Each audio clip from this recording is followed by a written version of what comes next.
Jean Ordenfall spent his childhood on his family's farm, just south of the Duvet Forest. His parents, Derlin and Macy, had raised him well, teaching him what he needed to know to one day take over. Financially, they did quite well for themselves, carting their crops to nearby towns and cities for sale, although the frigid weather that often surrounded their home did not make it an easy life. As is the case with most youngins living the farm life, Jean eventually sought to see what else the world had to offer, and so he left in search of what opportunities the neighboring city had for him. It wasn't long before he realized the city life was not his to live. The boy who left, though, had become a man, and the man had met a woman, a blacksmith's daughter by the name of Cerithia. They fell for each other quick, and before they knew it, their love blossomed into a marriage and a son. The son they named Derlin, after Jean's father. Jean eventually returned home to his parents' farm with his family, where they made a life for themselves, a new life for his wife and son, but one all too familiar to Jean. They were happy. That is, until the day vile creatures from beyond the veil made their way into their home. After being driven from his homeland by the insatiable undead that now plague it, Jean seeks out those brave enough to aid him in cleansing his land of the foul fate that befell him and his family, and exacting the vengeance he so eagerly thirsts for. As a child, Celeste Highcrest would never have dreamed of leaving the sheltered life of luxury she had become accustomed to. Born to two noble parents in a land far beyond the Vale, Celeste's childhood had been fraught with expectation. Her father, High Archivist Saran Highcrest, had set high standards for his two children, and the elder of those two elves, Celeste's sister Cressida, had surpassed all of them. Cressida had found her talents at an early age, her nose buried in books, and magic coming to her as easy as breathing. Celeste, however, had struggled in the shadow of her sister's success for as long as she could remember, never quite meeting the expectations of her father, and always the object of his disappointed glances. When the two elves came of age, they sat the entrance exam to join their father at the sanctum, to become mentored under his tutelage and scribe ancient texts in the archives. Cressida, to no one's surprise, had passed the exam with overwhelming success. Celeste, on the other hand, held true to her long-standing tradition of always being second best. It was rare that one should ever choose to leave their homeland, but never being able to escape the constant overshadowing from her sister, Celeste had decided it was finally time to break free of this tradition. For here, she would always be Cressida's sister, never her own person. But if she were to leave, perhaps she could finally forge her own path. She found her way to the dimension door, stepping through for the first time and finding herself in a land strangely familiar, yet unlike anything she had ever experienced.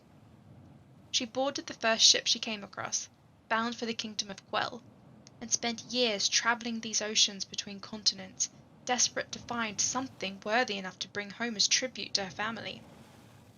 Until one day, the news found her. The door that she had stepped through to enter this plane had vanished, along with every other door that could lead her home. Now stuck, seemingly an entire universe between her and her homeland, Celeste is searching for answers, and some miracle that could lead her home again.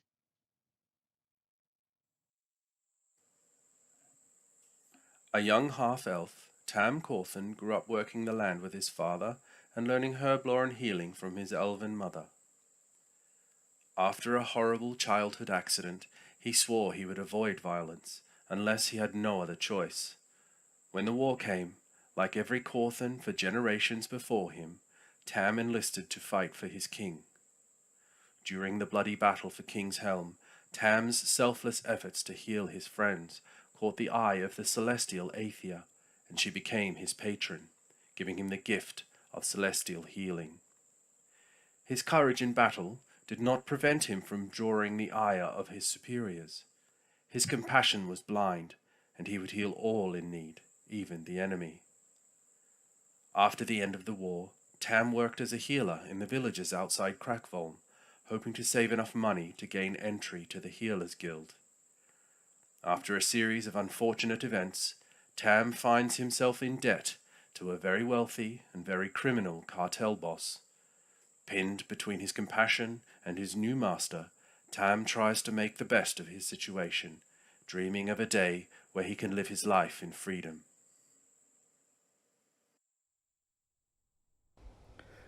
Ingue grew up in an exclusive, reclusive community of druids.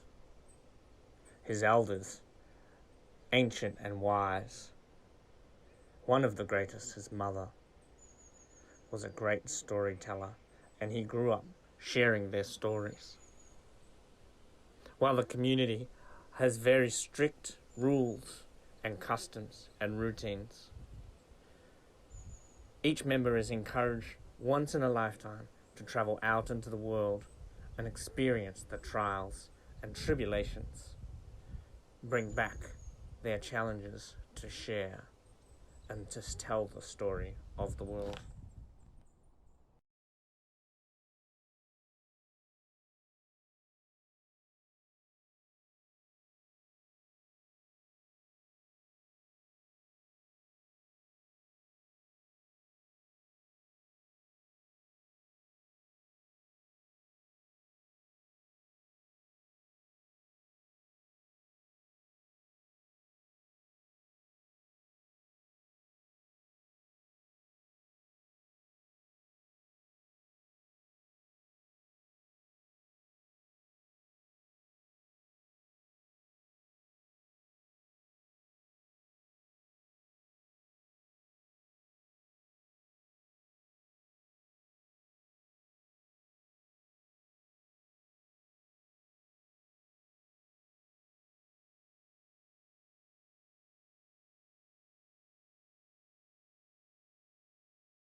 We're muted in the stream now.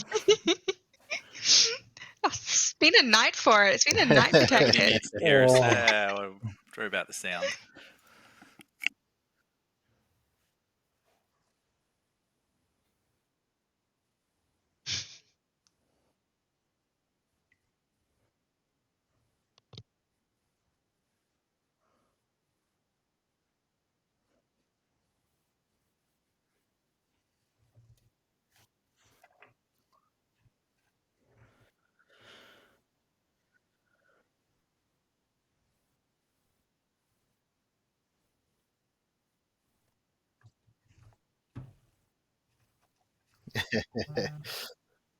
Apparently, we've been muted again.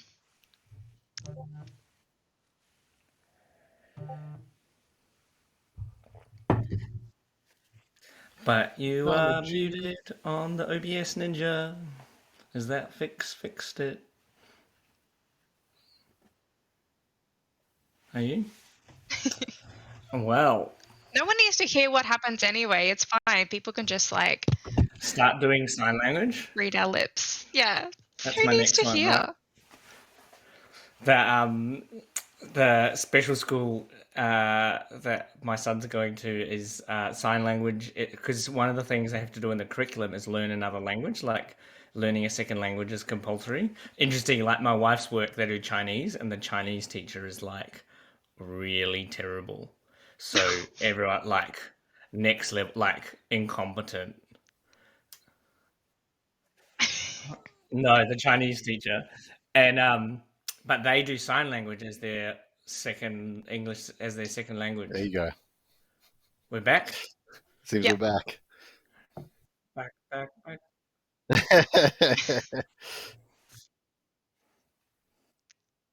Let's just like double check that everyone can hear everyone. Like if everyone just says something. Jean here. There was. Hello. Can It's all everybody part hear of the me? experience. That's it. We're all on the internet. Appreciate the heads up in chat as well, guys. Yeah, that's helpful. Yeah.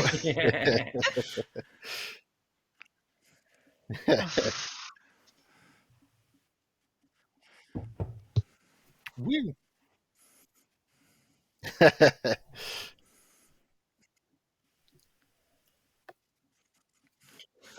Oh, They can't hear you, Tom. It's just Tom. Can you hear everyone else? Look, we all hearable, but not Tom. That's the best. 4 a.m. Mhm. What about Adam? We hear you, Tam. Can you hear me? Can you hear Can me? we hear Tam? Can you hear me? We can hear you. Just keep holding up that Eldritch Blast sign. That's like. Yeah. I just. Yeah, right. Looks like we are all good to go. Ingwe's live. Tam's clear. So wait, what happened last session? I'm lost. I can't remember. Zombies. I need a recap.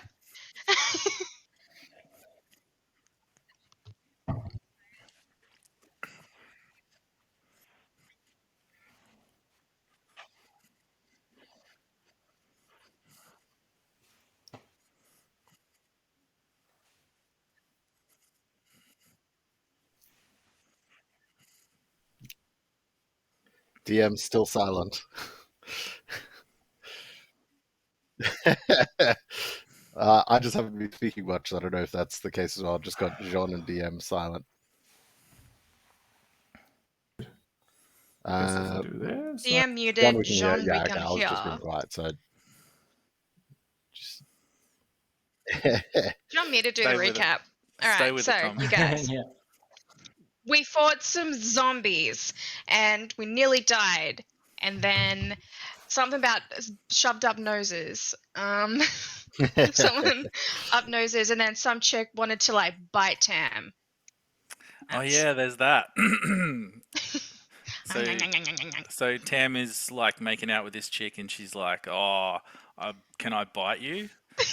That was the cliffhanger. That was the cliffhanger, right? Yeah. Great. And we don't Oh, man. fetish shame here. Yeah, I mean, whatever you're into, as long as it's consensual, then. That's it. Yeah, I mean, she asked, right? Yeah, well, that's the main thing. She That's asked. important. And Henry Crabgrass would be impressed.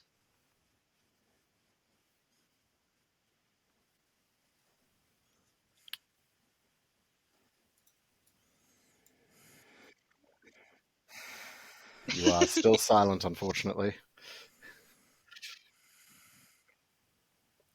This is going to be the best part of the stream, I reckon. best part. This is going to be, yeah. Best part. Yeah. Hey, Anchilla, we're figuring out difficulties. How are you all in chat? Best part. This is going to be. The perfect time, eh? Like a Let's just million say- people in chat. By the way. How are you all in chat? So we were saved This is by gonna the priestess, right? The priestess of A Saint Let's million just say- people in chat. By the way. She didn't save us. She just healed us afterwards. She It was saved us like from the dying. vampire chick. That So saved yeah, us. but we were someone was the cool. priestess Someone of got Saint something bad. They Oh yeah. Celeste. Lesser That was restoration. Yeah. Celeste. Yes. What happened? She was going to turn to a Zamboid. Yeah, that's right. She had a big old gash. Yeah. So she And then got it felt a like she Celeste. was restoration. rotting Yeah, she from felt the inside. sick. What Yeah. happened? She was Because you not failed quite sure a if she con was save, I Zamboid. think it was. Yep, she wasn't Yeah, quite sure if it was a fart or a poop, It was one of those kind of. Ugh.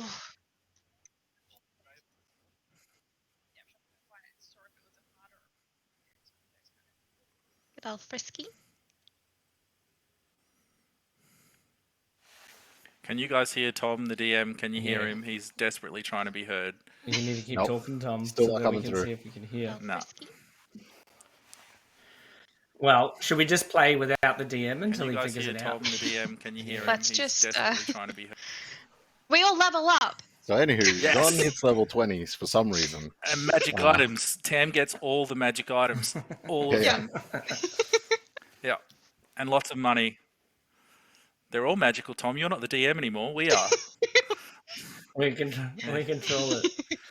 If everyone I can am the hear you, captain then now. you can agree. There's a feedback loop, apparently. Everyone's hearing us about 20 times. Oh yeah, good. that's why How we were good's late. that? Yeah. Oh yeah. Go round and I was going round. to say, I also unmute my audio, which apparently you guys can hear my computer audio for some reason, so...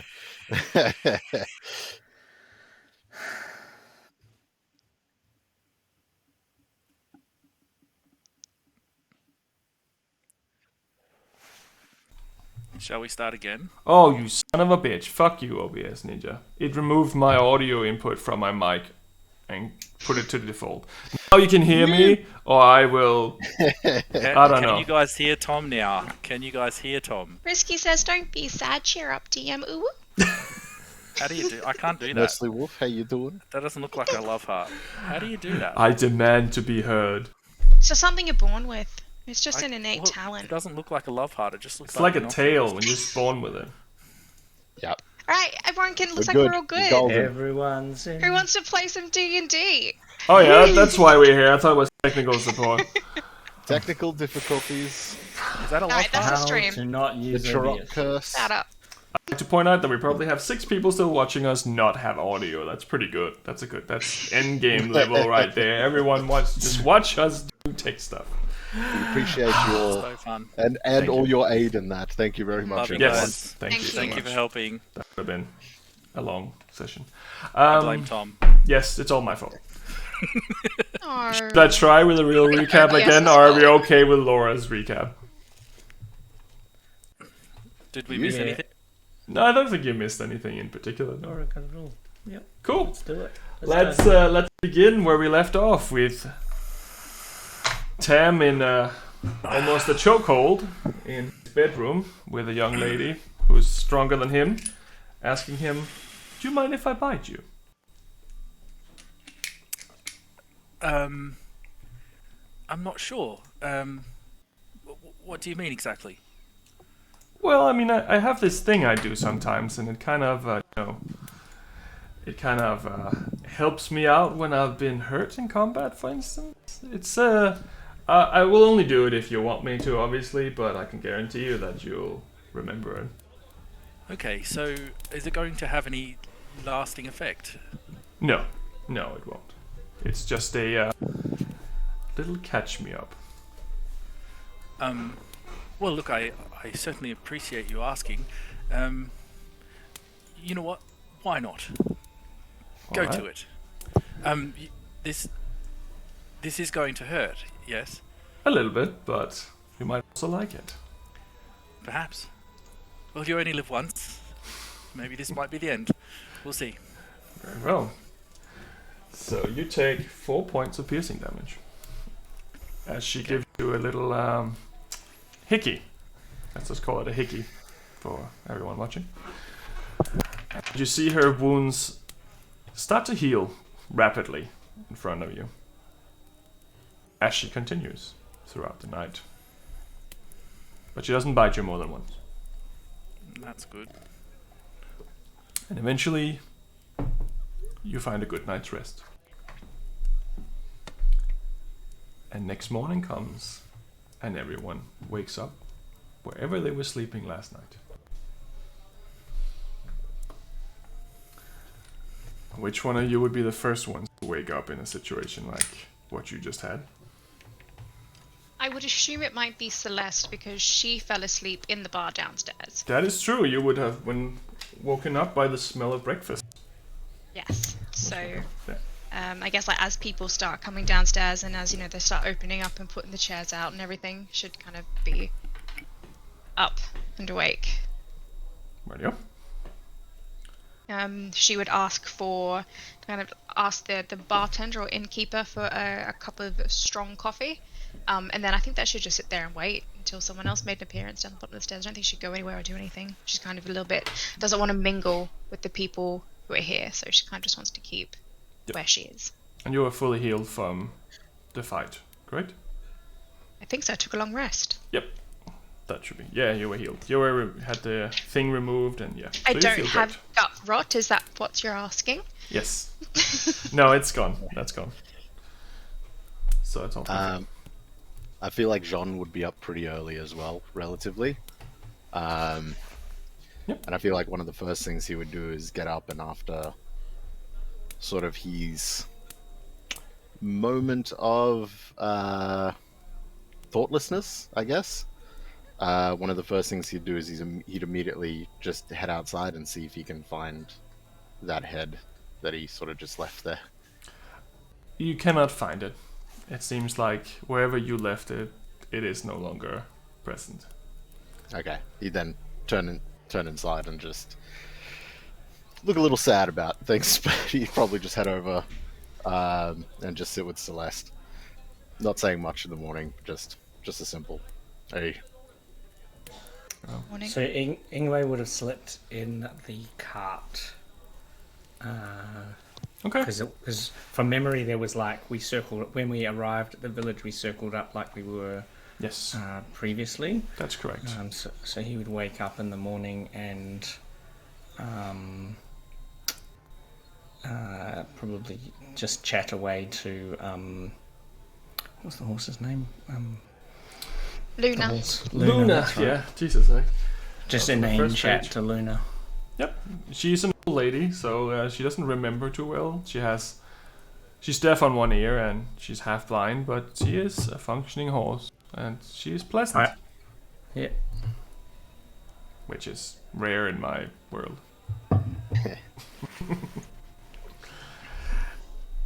And eventually, Tam will wake up as well. You're feeling a little sore on your neck area, but there's no marks or anything. Somehow she seemed to take care of that too.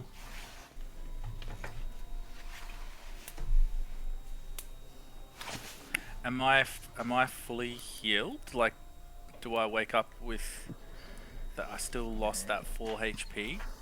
You wake up after a long night's rest, and that's gone too. Okay, so I'm all good. Yeah. Yeah. And she's gone.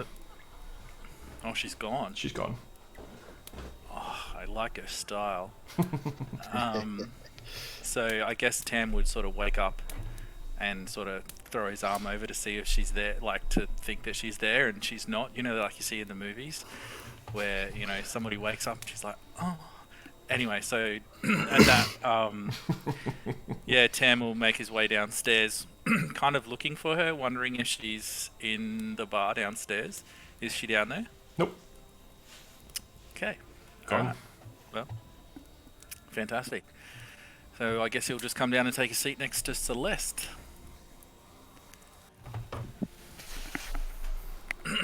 Can I get some of that coffee?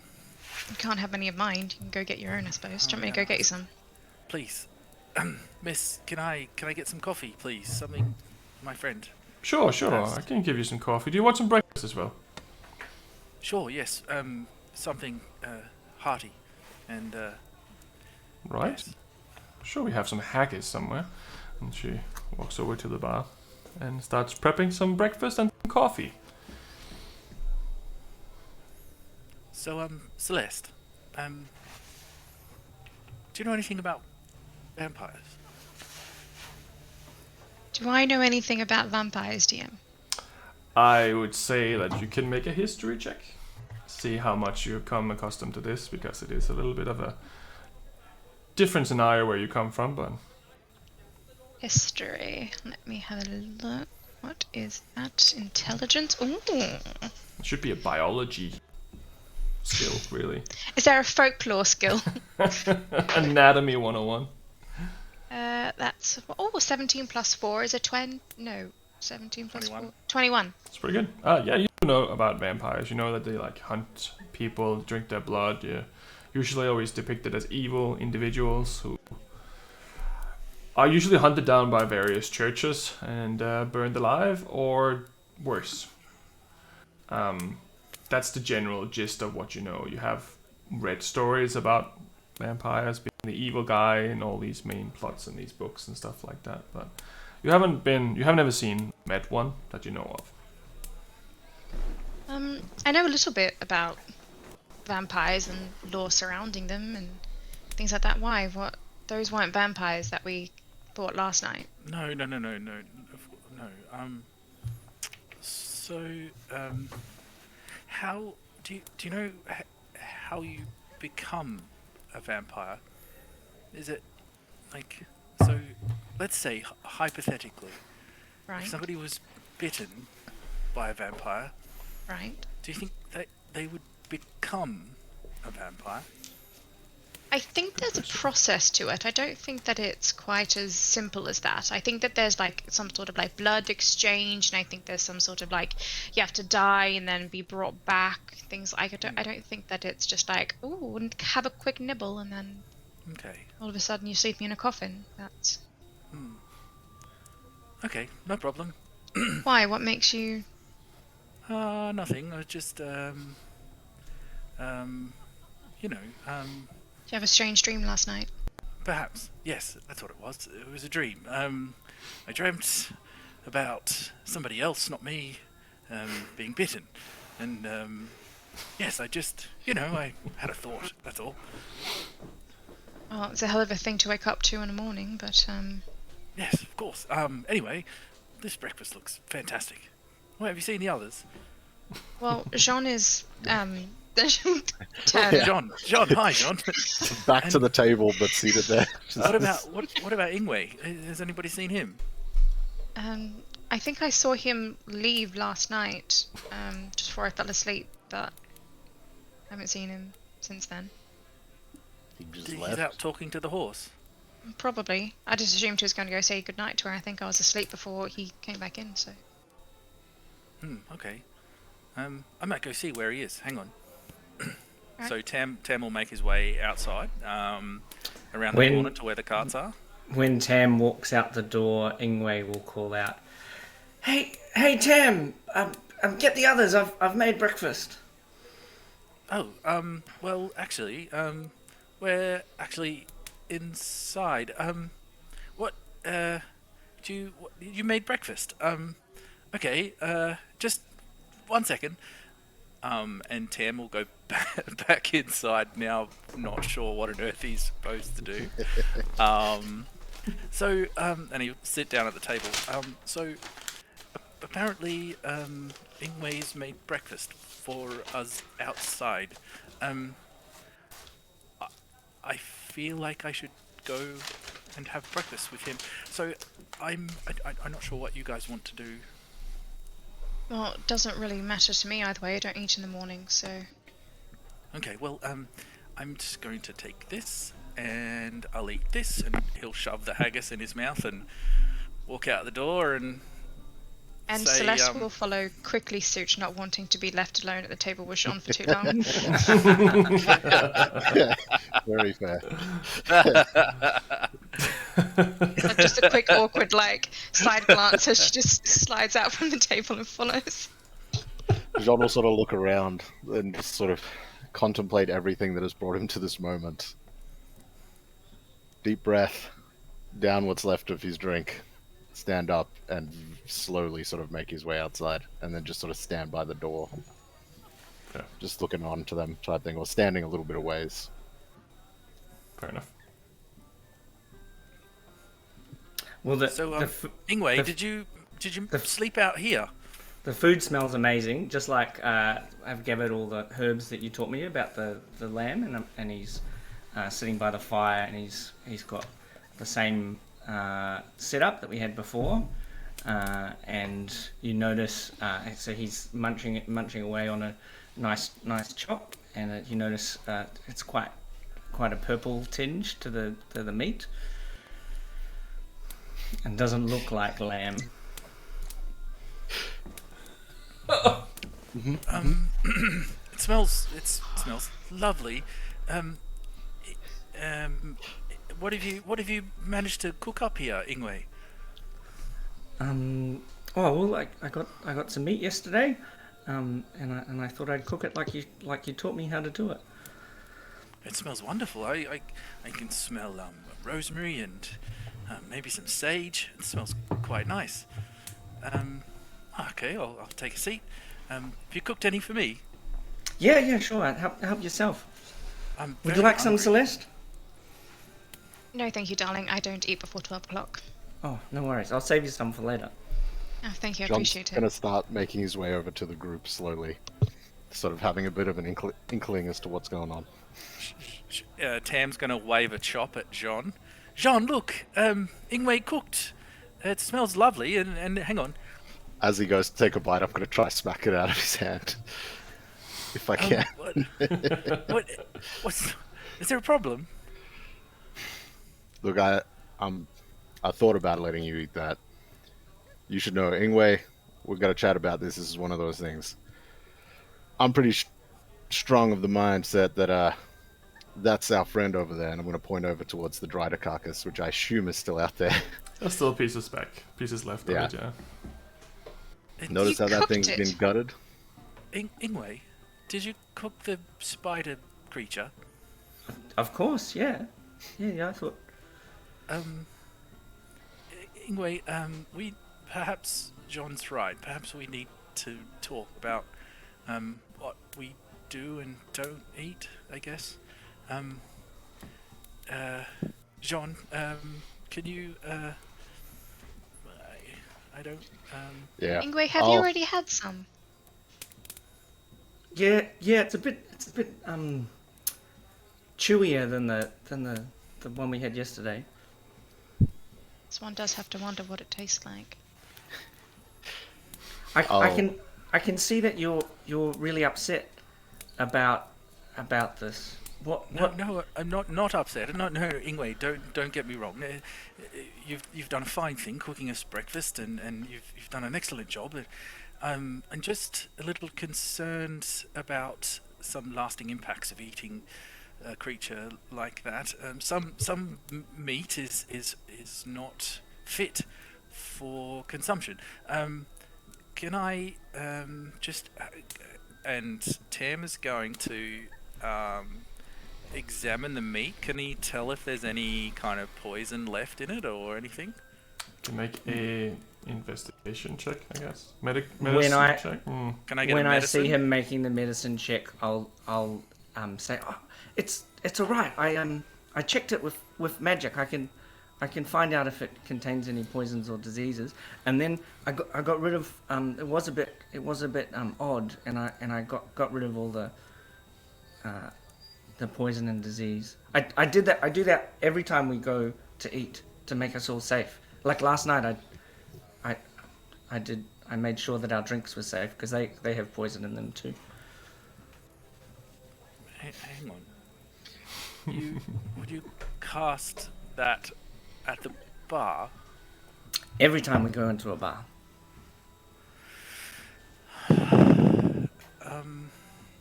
How, Sean? Yeah. Sean. So, here's the thing anyway. First and foremost, comes to the meat. My rule is, if any part of it looks humanoid, anything similar to myself, you, any of us, and like I know we have our little differences, things that make us stand out, but if it sort of follows the same sort of rules when it comes to structure in some ways, we don't need them. Okay? That's how I go about it. That's the rules I follow, and if you ask for my advice, that's what I tell you. When it comes to alcohol,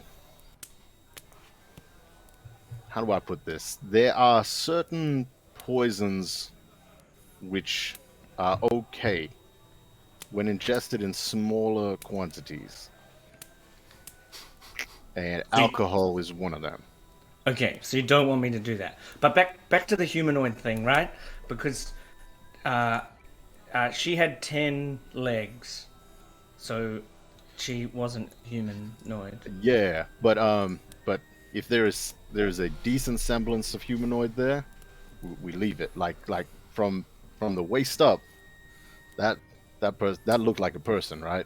That looked like if they were standing behind a big fence and you could only see them from the waist up, what it looked like a person, right? Okay, yep. Yeah, That yeah. looks like a person. So, but they look like people, and I'll point at the pigs. Okay, so when we say people,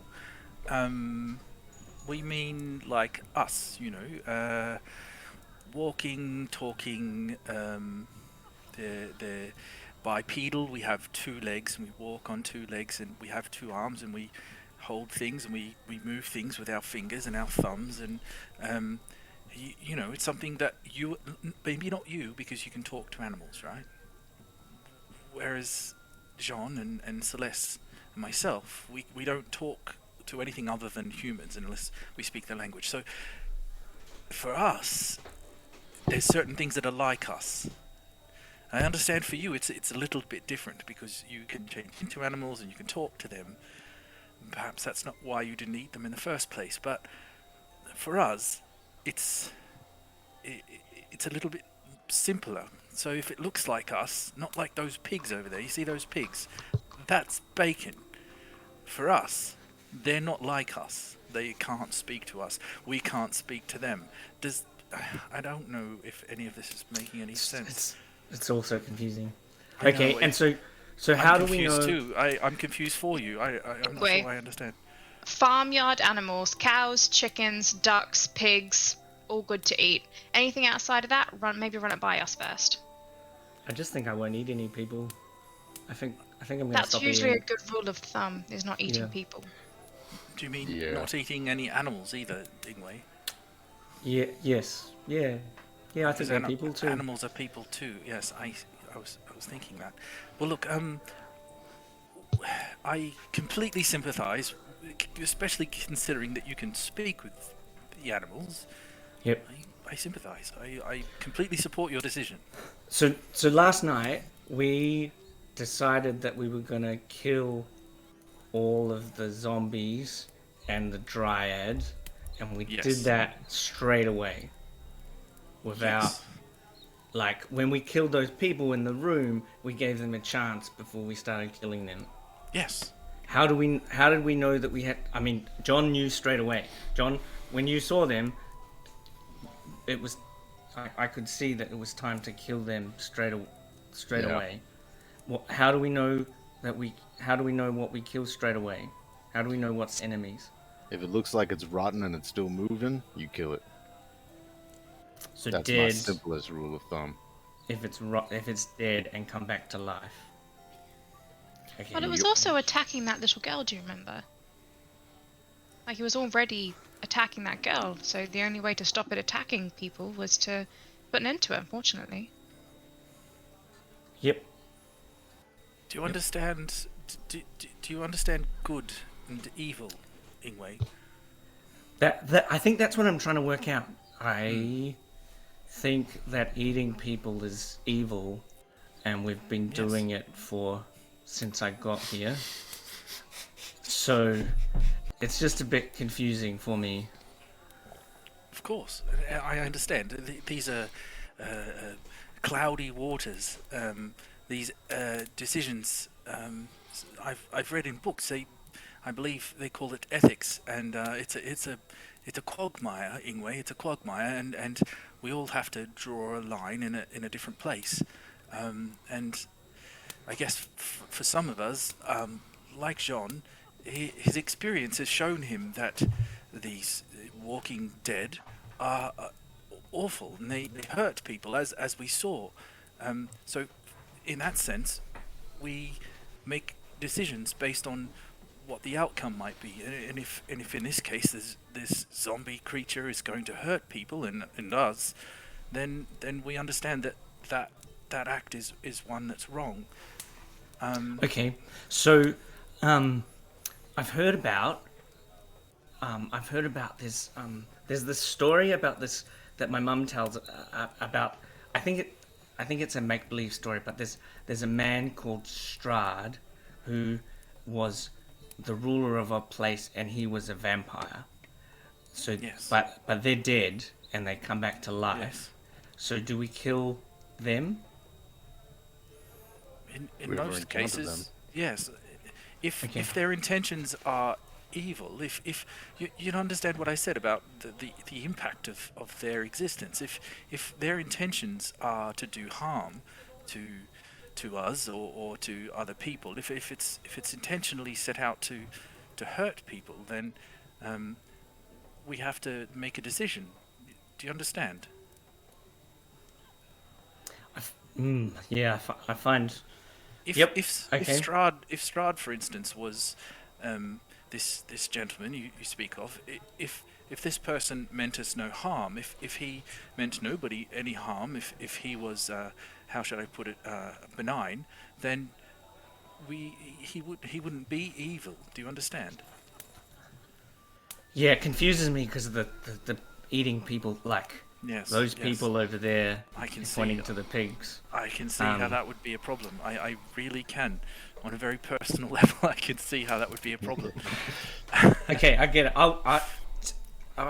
To tell you what, I'll just keep asking you, and can you remember to tell me? Of course. Okay. I think, honestly, all of us together, we have very different sets of experiences. I for one, haven't come across the undead before, those zombie creatures, but our friend John here, he has. And I think if you have the three of us, or four of us together, then we have many heads. You know, understand? That many of us look at things in different ways, and if you talk to all of us, then we might have some insights. But Ingue, I don't want you to think that the way that you think about things is wrong, because it's not. We all have different ways of looking at the world, and your way of looking at the world is valid. It's right for you, and your life that you lived before you came out here with us. I think you should value your opinion, but just as any of us would. If we had something we didn't understand, we'd talk to each other. So does that mean I can stick around with you guys for a bit longer? Of course, I would love that. You're capital company. I think your ability to talk to horses and screw with Sean is hilarious. Yeah, Sean's in there, like, more and more as the conversation goes on, just slowly starting to squint his eyes, looking over at Tam. Celeste has just been there sipping on her coffee the entire time, just like looking like, what is this conversation? On that matter, I wonder, maybe Ingwe, you might be able to give me some advice. You see, I'm in a bit of a predicament, something that compromises my understanding of right and wrong. And Celeste and John, I hope, jokes aside, you might be able to provide me some guidance. So, I've been asked to do something that I consider to be wrong. I'm having a great deal of difficulty deciding what I should do. If it's wrong, don't do it. That's a simple way I'd approach it. Yes, of course. Well, depends what it is. Yes, well, I agree with you, Jean.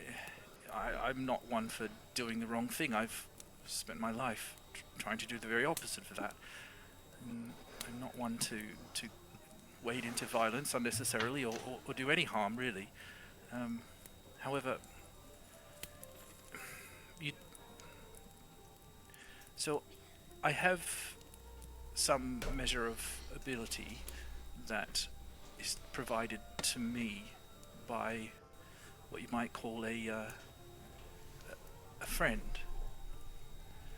She has gifted me with some of the very things that I have helped us with, some of my abilities. Do you understand? Yes, like a god.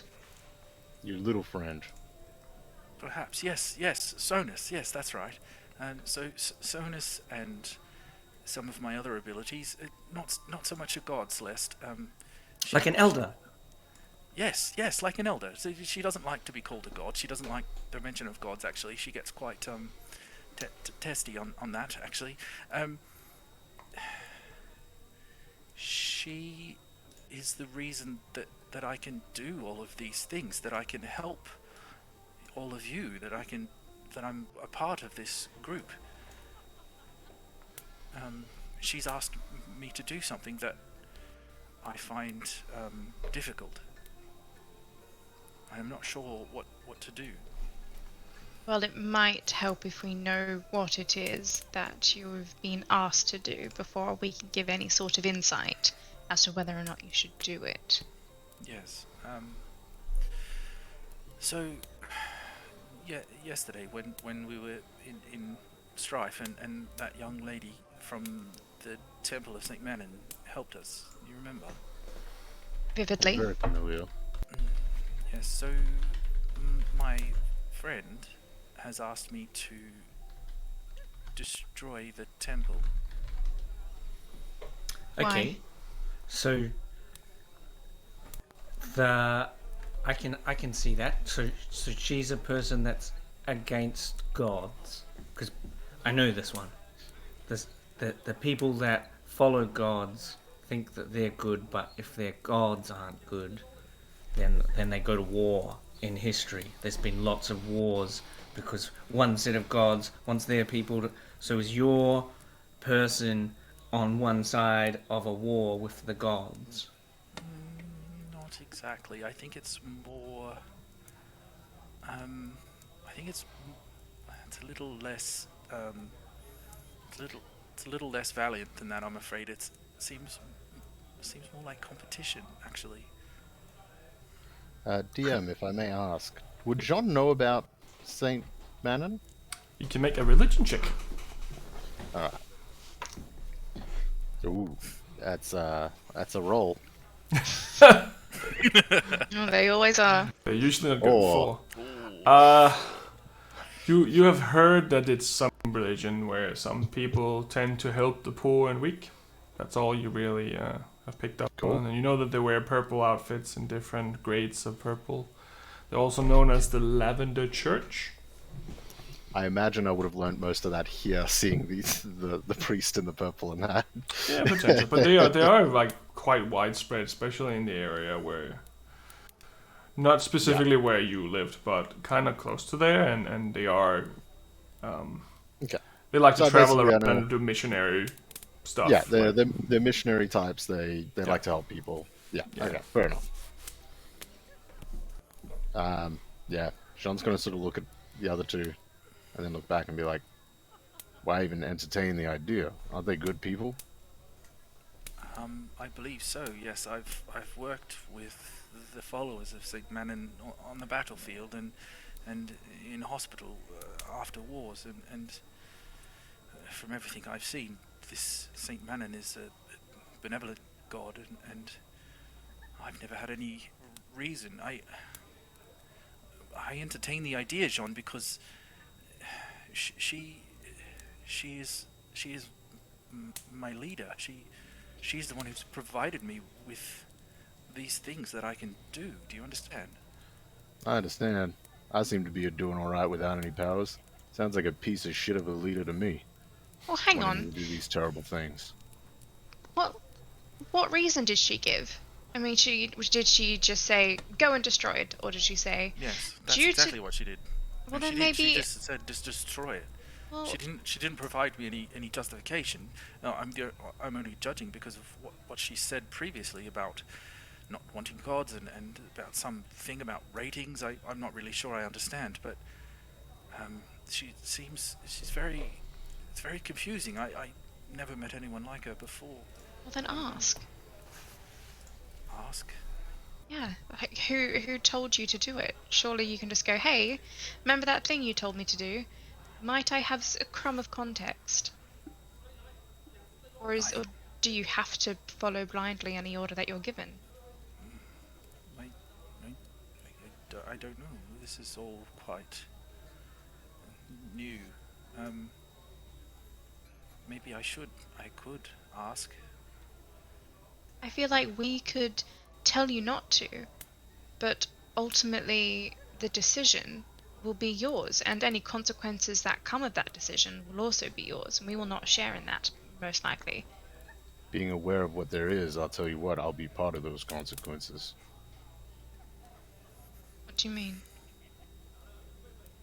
I don't wish to see a symbol of hope for these people, something that they worship in, that they look up to, these people that supposedly provide good. I won't see that taken away from them. But And if what I if? see you approach it with any sort of ill intent, I promise I will be part of that consequence. But what if that's the reason why the zombies came? Elaborate. Like, I mean, everything here is so confusing.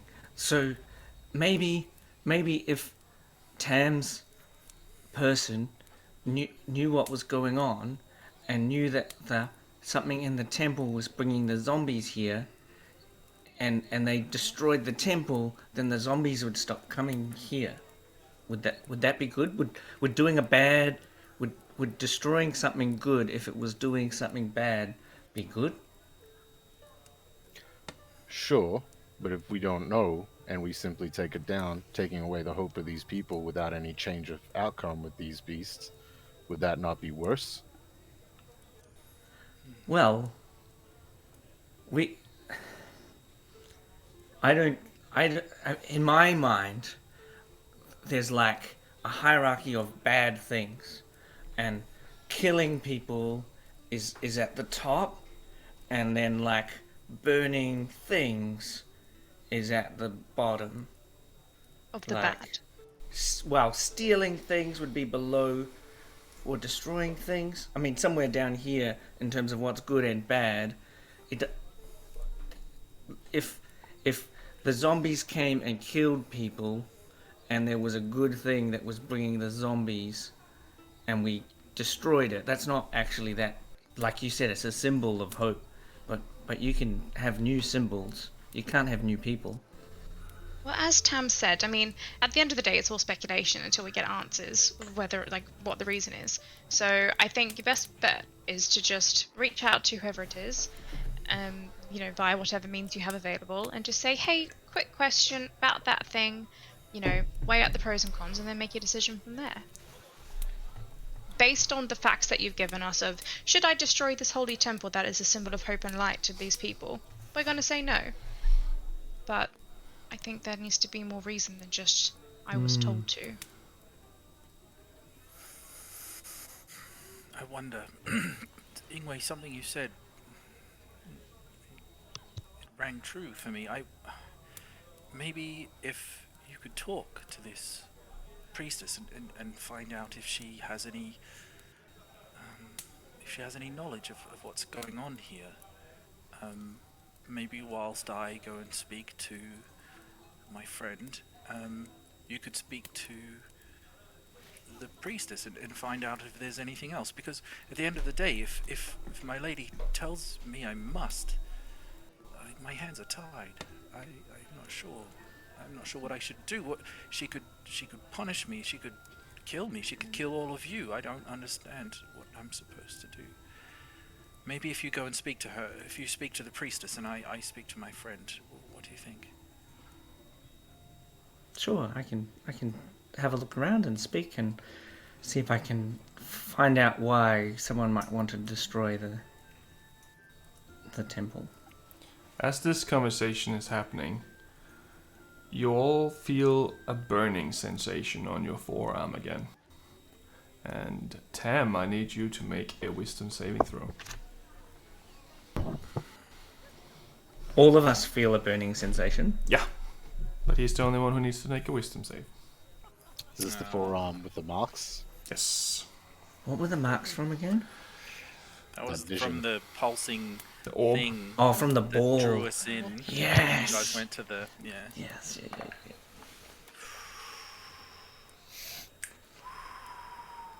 16. Right. Nothing happens other than that. You all feel this burning sensation on your forearm, and as you watch, new lines starts appearing on your arm. Some of them intersect with some of the ones you already have, but some of them are new in different places. They all look different. None of your arms look the same, but all of these lines seem to be growing. As I'm looking at the lines on my arm, like whoever's standing next to me, I think I'm going to like look at their arm, and then I'm going to look back down at my arm, and then hold them next to each other, and kind of see if there's any kind of like correlation, like where my line ends, does the other person line like begin if I try and like line them up. You can line them up, but some of the other lines don't match in that sense.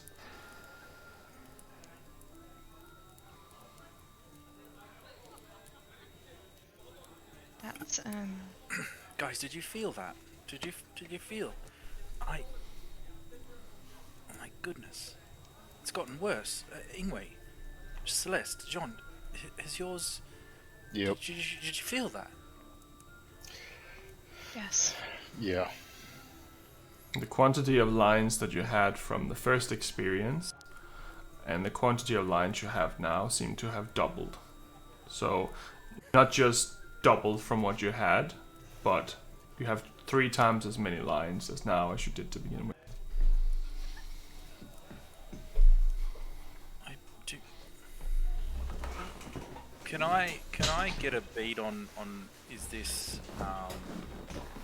this just on the skin, or is it deeper? Is it like a poison, or is it like a tattoo, or is it below the flesh? Is it something that I can just see through the flesh? You can make a medicine check. See what you can spot. 18. It seems very similar to a tattoo. It doesn't seem to be like something growing inside your veins, but it does definitely seem to be a specific pattern that's been projected onto your skin through a tattoo.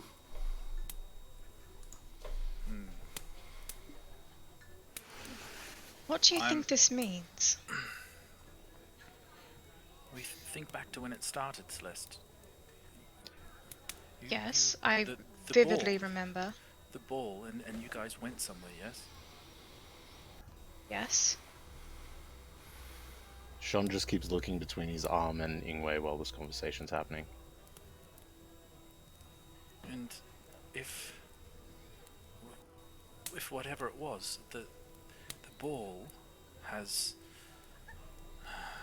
marked us. If something has something has been left behind from whatever Right. that was. It might have something to do with the people who are looking for that ball. Who was looking for that? Oh, the cascade. Potentially. I've never seen anything like this before. You know, this sort of magic. I've seen tattoos. Certainly, in the army, there were men who had marks similar to this, but nothing quite like this. Tam, hold up your arm to me, and I'll hold our forearms together. Just kind of like look at them. Are our patterns different to each other's? It's the same style. It's like you all had a tattoo in the same style. They aren't identical. Like your arm wouldn't look like any of the other ones. You have the same intersection and not intersecting lines. At the moment, they're pretty spread far apart. It's not like you can make out a symbol or something. Are they all black in color, or It's just black. just black? And how thick are these lines? Are they like relatively thin lines, or are they like quite like thick lines? It's a little bit thicker than if you drew on yourself with a pen, like a normal ball pen. Are they similar to things that I've seen back at home, like on my totem patterns like that? Are they similar to the natural kind of growth of? No. No. These are straight lines, completely straight lines.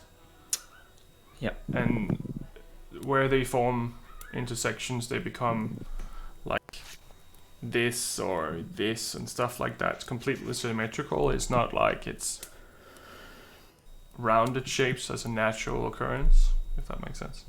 Yep.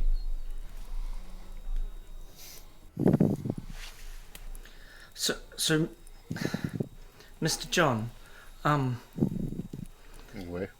we've been talking. This seems like it feels like we've got ourselves involved in something quite big.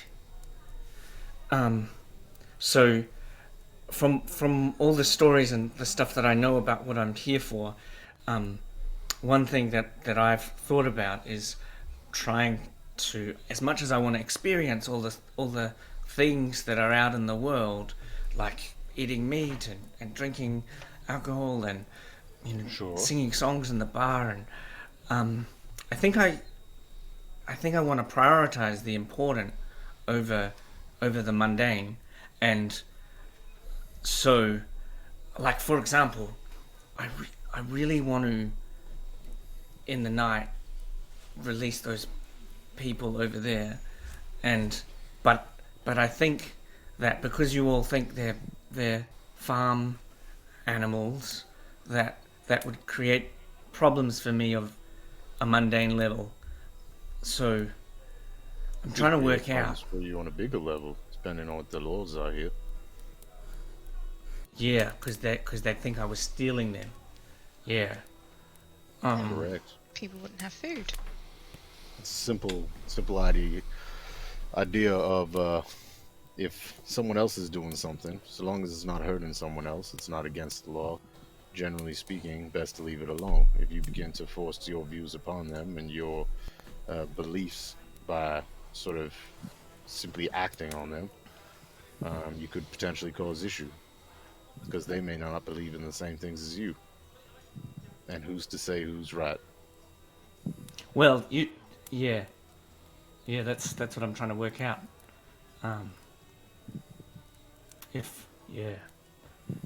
So, I think this. Do you think, Tam, that you're, what did you call her? The. Do you think she is? She's just my friend, I think. Do you think she's got something to do with this? No, I don't. I don't think so at all. I don't. It's not at all in anything I've had experience with her. She is a creature of light and warmth and sunshine and healing. Nothing like this. Nothing like what you experienced in that, whatever it was, the void that you fell into. It's nothing like this with my friend. Nothing. So what do we do? What are we going to do next? Where do we go from here? I feel like, I mean, we got together for money. That's why we started traveling together. I don't think the money's so important anymore. Well, we're still waiting for Baal to come with our coin, correct? I still need money for my objectives. Yes, I'm not walking away from my share of that. But I think Ingwe's right. I think perhaps now we have something greater to be concerned about, something greater that affects all of us. I don't know about you, but I'd like to find out what on earth this is and whether it's going to get worse or are there some other implications. I think I'd like to know more, and I think we have that in common now. I think Ingwe's right. Well, he's going to come and he's going to give us some money, and then he's probably going to offer us another job.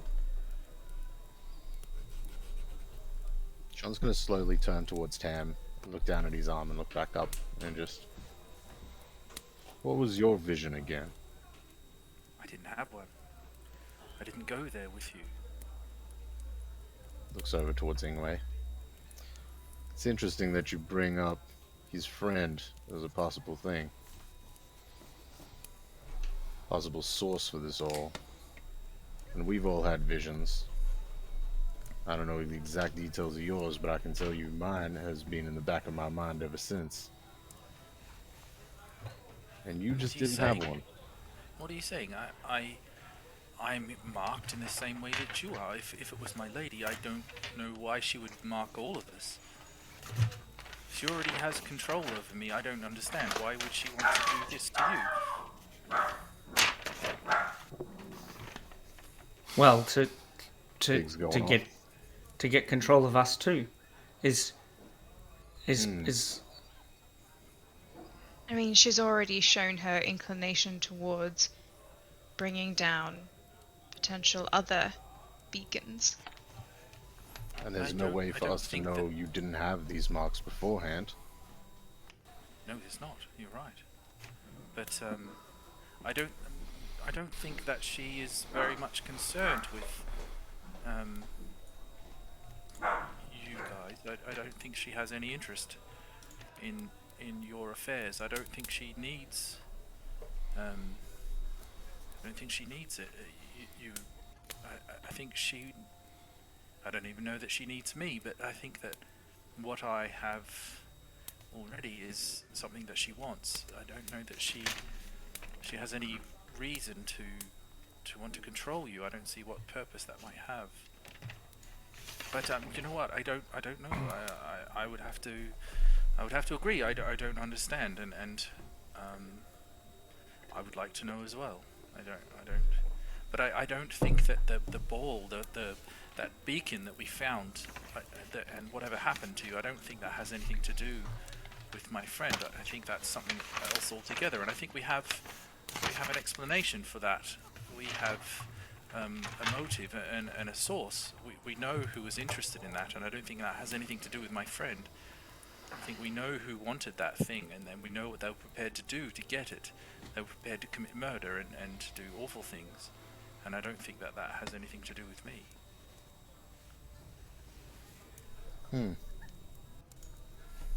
But you don't know. Of course I don't know. I don't know anything more than you do.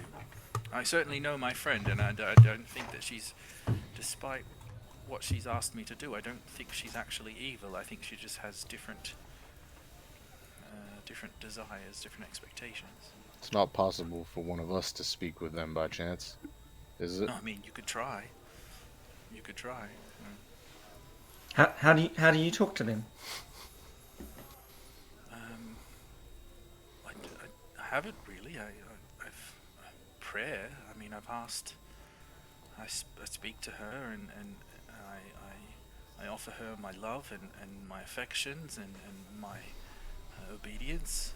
But in terms of speaking to her on a like I speak to you, I haven't. And you're saying that she's not a god and does not like to be associated with that, and yet you speak to her through prayer and offering unconditional love and support.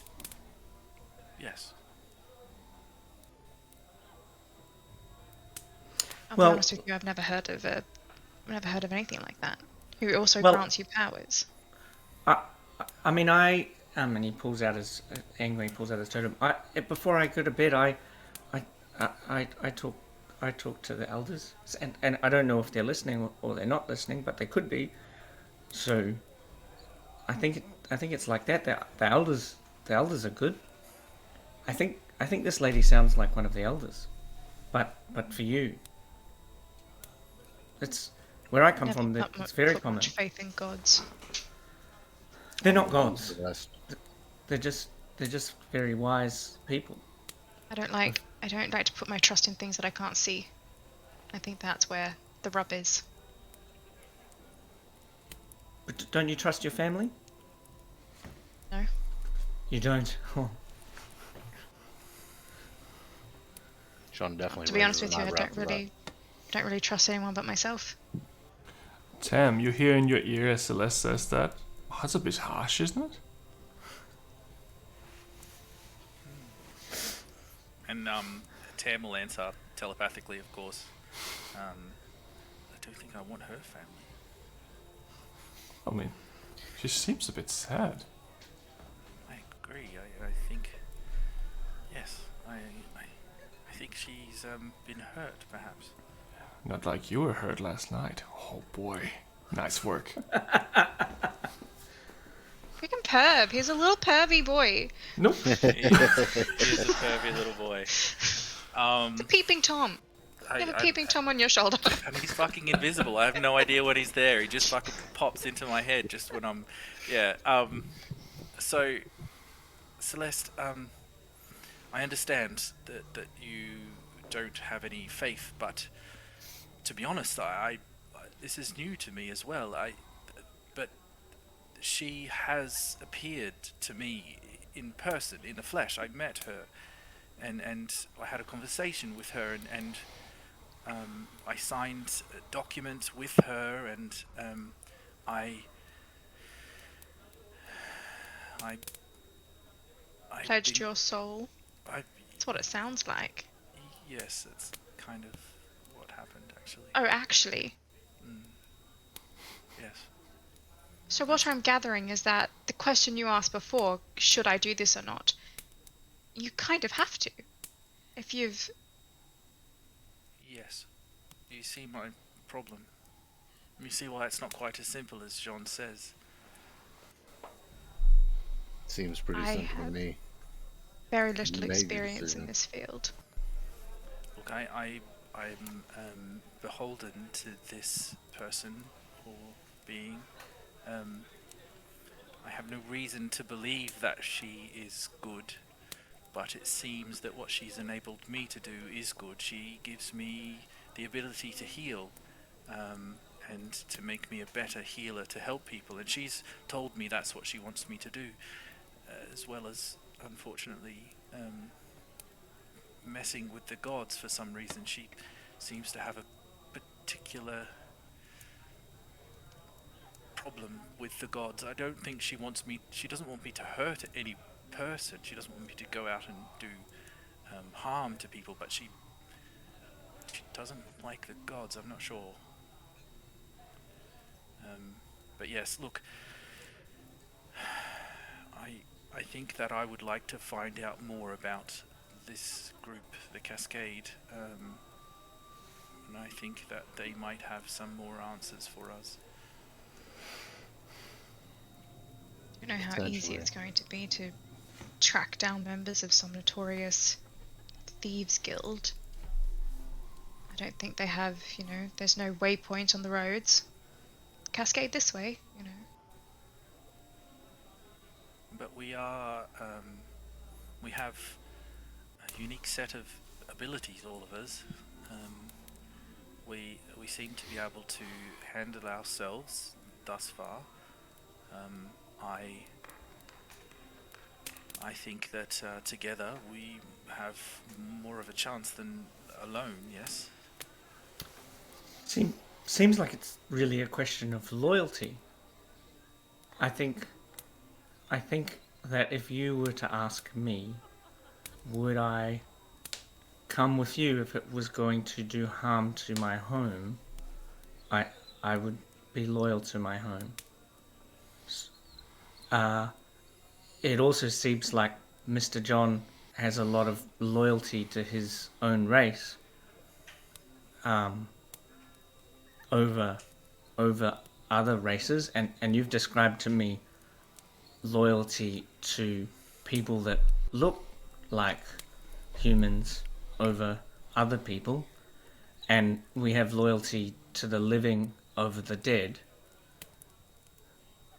And I suppose that's the question that makes right and wrong.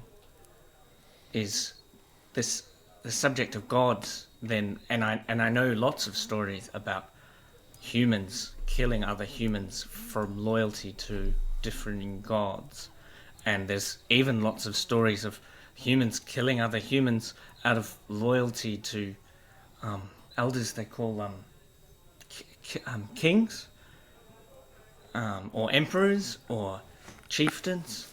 I've done that. I've had to. I've fought in the king's army. I've killed in the name of the king, and much to my disgust, but I have, to save my friends, to protect them, to save the people that I love. I have killed. So you were loyal. You weren't loyal to the king, but to the people around you. Well, the king was the reason that I was there. I was there because the king was at war. We were at war. We were being invaded, and we had to fight for ourselves. But the violence that I did, it was to protect my friends. I didn't want to kill for the king. I wanted to protect my friends. Okay. And Celeste, it seems like you're not loyal to your family. So who are you loyal to? Loyal to myself, mainly. Loyal to anything that doesn't get me killed, as long as I don't wind up in a ditch. And Mr. John? I'm loyal to me and my blood. Me and my own. Your family. Correct. Okay. And where are they? It's none of your concern. Okay. Well, Well, you know, as we still don't know what we're doing. Once we finish our breakfast, and Baal comes and he hands us, you know, the 150 gold and goes, "Well done, congratulations." What do we do from this point? Are we going in search of the cascade to find answers as to whatever this weird magic binds us, or is there another plan?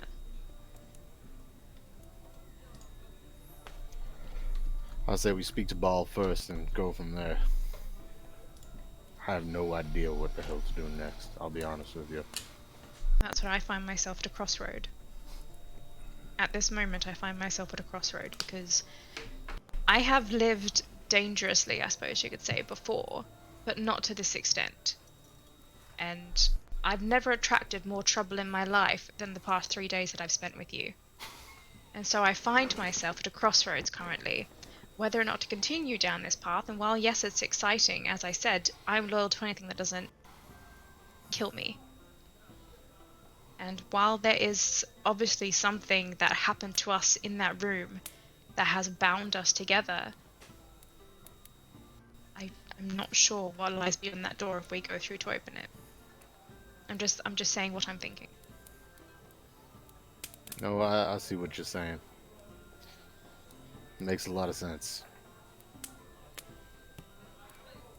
I had a pretty damn simple life before all this. And I've come out looking for work, looking for help, and all this shit's come about. I don't want to be locked into some goddamn whatever the fuck this is pulling me into. But what makes you think you've got a choice? What makes you think you have any choice at all? This has already happened. You can't wish it away. You can't bury your head in the sand and hope that this is just going to go away. You're going to go back about your merry lives and do whatever it is that you were doing before, and this isn't just going to get worse. I don't understand. What makes you think that we have a chance without finding out what this is? That's sort of what I was getting at. I don't think we do have a choice, unfortunately, which is why, as much as it dismays me, I feel like we gotta stick around till at least we figure that shit out. Yes, I agree. Yes, I agree. I'm with you. I think we should at least figure out what the hell is going on. Hey, Tam. Ask Celeste if she is ever gonna go home. Sonos, shut up. Not now. Not now. Ah, alright. Now is not the time, Sonos, please. Guys, look, I need to, before Baal gets here, if we're going to leave, I need to find out what the hell I'm going to do. And I think you're right. I think it's up to me. I must go and find some quiet and some time. Please, forgive me. And he's going to just get up and maybe go back to his room, I guess. Is there sunlight in his room? Yes. Yeah, okay. So he's just going to go back there. Leave you guys to figure out whatever you're going to do. Yeah. Celeste will sit so that Ingue is between her and Jean. Yep. So I'd like to imagine that Tam was between her and Jean, and then as Tam leaves, she just kind of sidles around over the other side of Ingue casually. Just stretching quick. Yep, okay. Stretch my legs. So, Mr. John, Yep. you keep saying that you've come to find people to help you. Correct. Do you not want my help because I'm not a person? What makes you say you're not a person? You said you.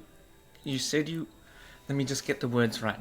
You said you've come to find people to help you, and I said that I would help you, and you said it's none of my business. Is it because I'm not a person, or is it because you don't think I can help you? I told you none of your business when you asked about my family. Regarding my help in the matter, that's a different circumstance. I mean, I'm looking for the help of people who are capable. But I don't know if I'm ready to inform you why. I need to know that you are capable before I even consider heading in that direction. So you don't want my help because I'm not good enough, not because I'm not a person. Okay, good. Tam said I should go and talk to the lady and figure out why he wants to burn the temple down. Do you think I should do that? I think we need someone with a little more subtlety. No offense, you're still a little new to the intricacies of conversation when it comes to delicate matters. At least the way they are handled within our communities. Okay, but so who's gonna talk to her? Because no offense, but you don't know anything about magic, and you're uncomfortable talking about it. So if we're looking for magic, yeah, and he sort of just looks over towards Celeste. He goes, I mean, I'm happy to be there, but I think you're right. I don't think I'm the right person for it. Fine, I'll go talk to her. Tam just walked off, but I'll go do it. She kind of like look over her shoulder towards the like temple area. Can she see the priestess? She's in the area. She's not at the temple, or the altar. It's not really a temple, but yeah. She's in the area. She's cutting some weeds and such. Jean is gonna follow behind Celeste when she goes. And Ingwe will go to the temple. Right. Like look back at them before kind of they split and just kind of go, so what are we asking? Whether or not she knows anything about what happened last night. I think we got to find out, if she's aware of what could have caused last night's occurrence. I think we got to find out if we think, I don't know how to be subtle about it, but maybe some implication towards what Tam's being instructed to do. And I don't know if there would be anyone would ever want to destroy or harm this place. See what we can find out that way, I guess. Right. Okay. Right. Then she'll kind of walk. Right. So Tam, what did you do?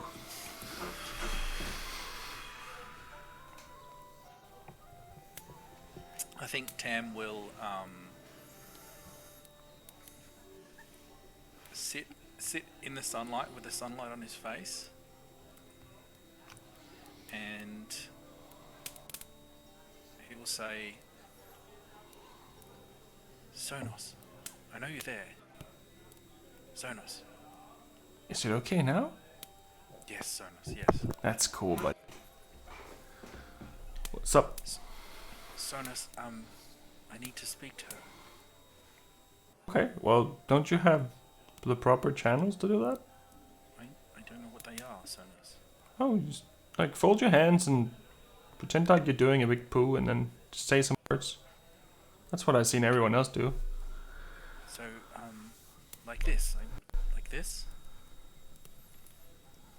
Yeah, it looks right. Just keep doing that and keep talking to whatever her name is, and you get that. Yeah. Okay. Sonos. Please. No, never mind. Okay. So I guess Tam will then, he will start to pray. My lady, Aethia, You have reached the voice bank of Aethia. I can't come to the phone right now. Leave a message after the beep. Beep.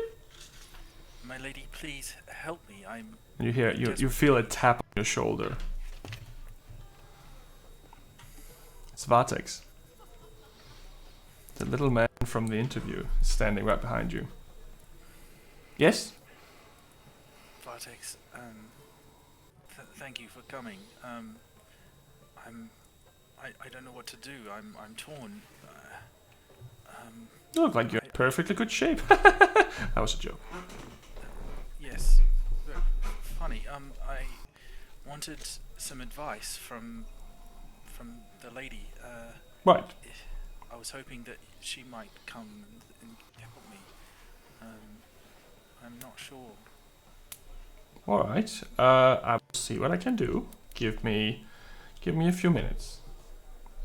She's pretty busy right now, so I prefer not to interrupt her, but you know. Can you mention that it's about the task she's set for me with the temple? Sure. Just give me a moment. And he kind of just dissipates into light.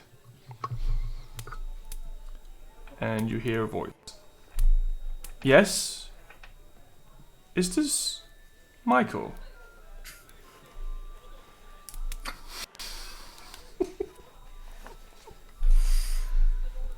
Hello? Is this thing on? Yes. Hello? There's some feedback here. My lady, it's Tam. Thank you. You asked me to do something here in this town that I'm in, and Yes, did you get the ratings up? no, I'm torn, my lady. This temple of Saint Manon, these people, they do good. They heal. They're a source of light and hope for the people around them. And I don't see what good can be made from doing damage to these people. I don't understand. I was hoping you could explain to me why on earth I would be asked to do something like this. Well, Casper, listen here. There's a lot of things you don't know. And being the level of civilization that you humans are, that can be hard to grasp sometimes. I believe that we were just asked you to remove the altar. We didn't tell you anything about removing any individuals, but you're saying that you can't do it. I'm just asking for guidance. When you've asked me to desecrate this holy space, is that correct? I just want you to remove the altar, so yes, I guess so. To remove the altar would upset these people, this village. Don't get over it. People have breakups all the time. But Saint Manon is doing good for these people. Why would you want me to do harm to those same people? Don't you want me to heal? Don't you want me to do good in this world? I want you to spread the good word of Team Good Force. And I want you to get the ratings up. That's why I hired you. But my lady, I think that I don't know if you've seen, but I think that we have been doing good, and if you would allow me, I could spread the word of the good that we're doing, and perhaps we could drive up the ratings that way. We've defeated forces of undead, and we've saved the people in this town, and rather than damage the reputation, we could do good, and we could improve our ratings that way. So you did get the ratings up?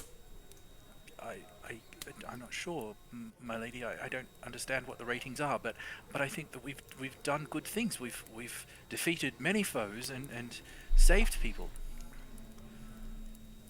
So you don't want to do it? No. I don't understand why it is good for us to do this horrible thing to these people for no reason other than ratings, which I feel like we can improve in other ways. Well, Perhaps honestly, Johnny, I don't think I ever had anyone say no before. But you did get the ratings up. Alright. Leave it for now. I'll get someone else to do it.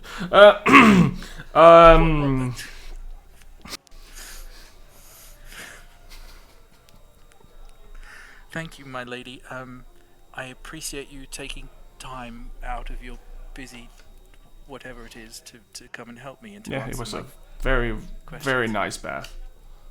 In past tense. Thank you. I'm sorry. Right. Yes. I think you've answered my questions. Right. Sorry. Well, Jackson, don't worry about it. Just go do your thing and I will deal with it. Would you like me to spread the word of your goodness? Can I Yes. at least tell my friends about you? Yes, if you can convert them, there's a bonus point and an extra food voucher for you as well, actually. Get as many people to sign up as possible, you know. It's not a pyramid scheme, but it's okay. there's similarities. I don't understand, but I will if I can tell them. Can I tell them your name? Yes, of course, and tell them how wonderful and amazing I am. And if you don't, I will hit you with a fireball. Okay. That was a joke. I have heard that jokes are good. I should probably work on them though. Perhaps. How's Sonos working out for you, by the way? It is Sonos, isn't it? Yes, Sonos. Yes. Yeah, I never forget that name. He seems to have some proclivities which he likes to watch. Well, I mean, he's supposed to keep an eye on you. Yes. Yes. Okay. Yes. Well, I hope it's working out for you. He wasn't really on my list, so I'm very surprised that he ended up being your assistant, but yeah, I must have made a mistake somewhere when I wrote down his credentials, but I'm glad it's working out. Anyway, I gotta go. Have a nice day. What the fuck? And that's what you He hear. wasn't on the list? What the fuck does that mean? Oh man. There you go. Okay. In the meanwhile, I got nothing. I don't. the rest of you arrive at the altar. No, we're separate. They're going to talk to the lady, and I'm going in the church. Oh, well, it's not a church. It's like a stairway that goes up to an altar. It's outside. Oh, it's out. It's all outside. And they're right next to where that is. So technically, you're in the same area. Okay. Yeah. So you wanted to go to the actual altar? I want to investigate. I want to cast detect magic and also use augury. Right. So you don't actually sense anything ordinary out of the ordinary, other than it's just a shrine, non-magical. And how big is it? It's like the size of a desk, pretty much. Yeah. So small. And is it like made of stone? Is it like quite heavy? Yeah. It's like a stone Yeah. slab that's like Stone attached slab. to like a base as well of stone. Yeah. So it's not something it's not like a little idol that someone could just pick up. No. Be No, it's kind of like a table, like when you see in the church with two big candles on it, and there's a little looks like a wooden bowl with some sacrifice, some kind of like flowers and stuff like that. Okay, and then if I use the augury spell, I think that if I was doing augury, I would be having a conversation with my totem. Let me just find the spell here. And the specific question that I will ask is... for my omen,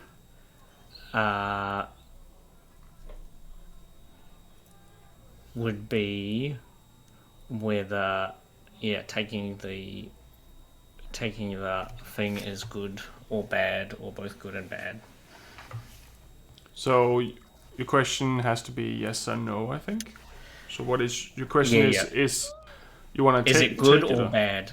So the answer is it good or is it bad, or both good and bad results, or there's nothing specifically good or bad. So is the result for me going to be good or bad? So you cast spell augury. I can't talk English today. And you ask, is the altar good or bad?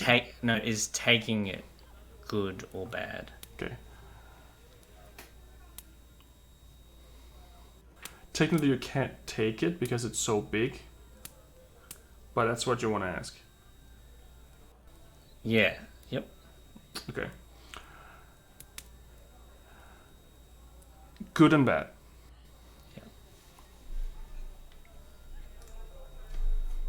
It's just as confusing as the rest of this 3 days. Based on the question you asked, yes, good and bad. There you go. And Celeste and Sean. You meet up with Irina. So as we're kind of approaching, I kind of like take a beat for a second and do this like long sigh, and then step up to where she's standing like really enthusiastically and go, Irina, I'm so glad that I caught you this morning. I just wanted to stop by and say again thank you so much for helping me last night. I was sure that when I laid down to sleep again I would not be waking up, and you really helped me, and I just really want to come over here and just say thank you so much for your assistance.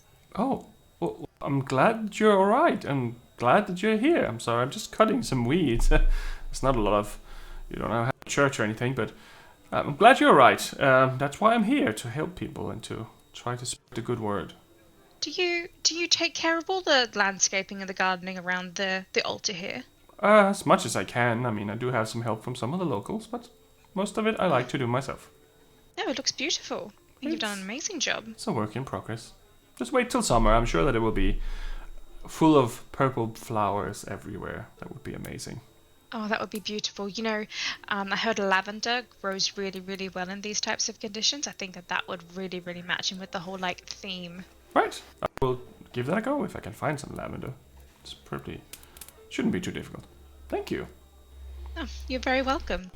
It is quite a beautiful altar that you have here, but I don't know, the looks of it is just so out in the open. Usually when I see, you know, altars and things like that and shrines, they're usually encased in some sort of a building or a temple or something like that. Do you ever run into any issues, you know, with people trying to like vandalize it? Not so much vandalize it. It's hard to have a ceremony when it's raining, for instance. But well, this is the first step. Once I have converted some more individuals to join our cause, then we might get some funding so we can build a church. This is the first step. It would be beautiful. Yes. I hope it won't take too long. No, well, I mean, with you know, you might not want to tell any new recruits about what happened last night. You know, people might not want to come flocking to the town that just got invaded by a pack of, you know, walking dead things. I mean, sometimes it actually helps. It means people come here to help because they think that they are able to help, and that's when we connect with them sometimes too, I guess, in situations like that. It's not uncommon. I mean, I haven't seen anyone flocking here ever.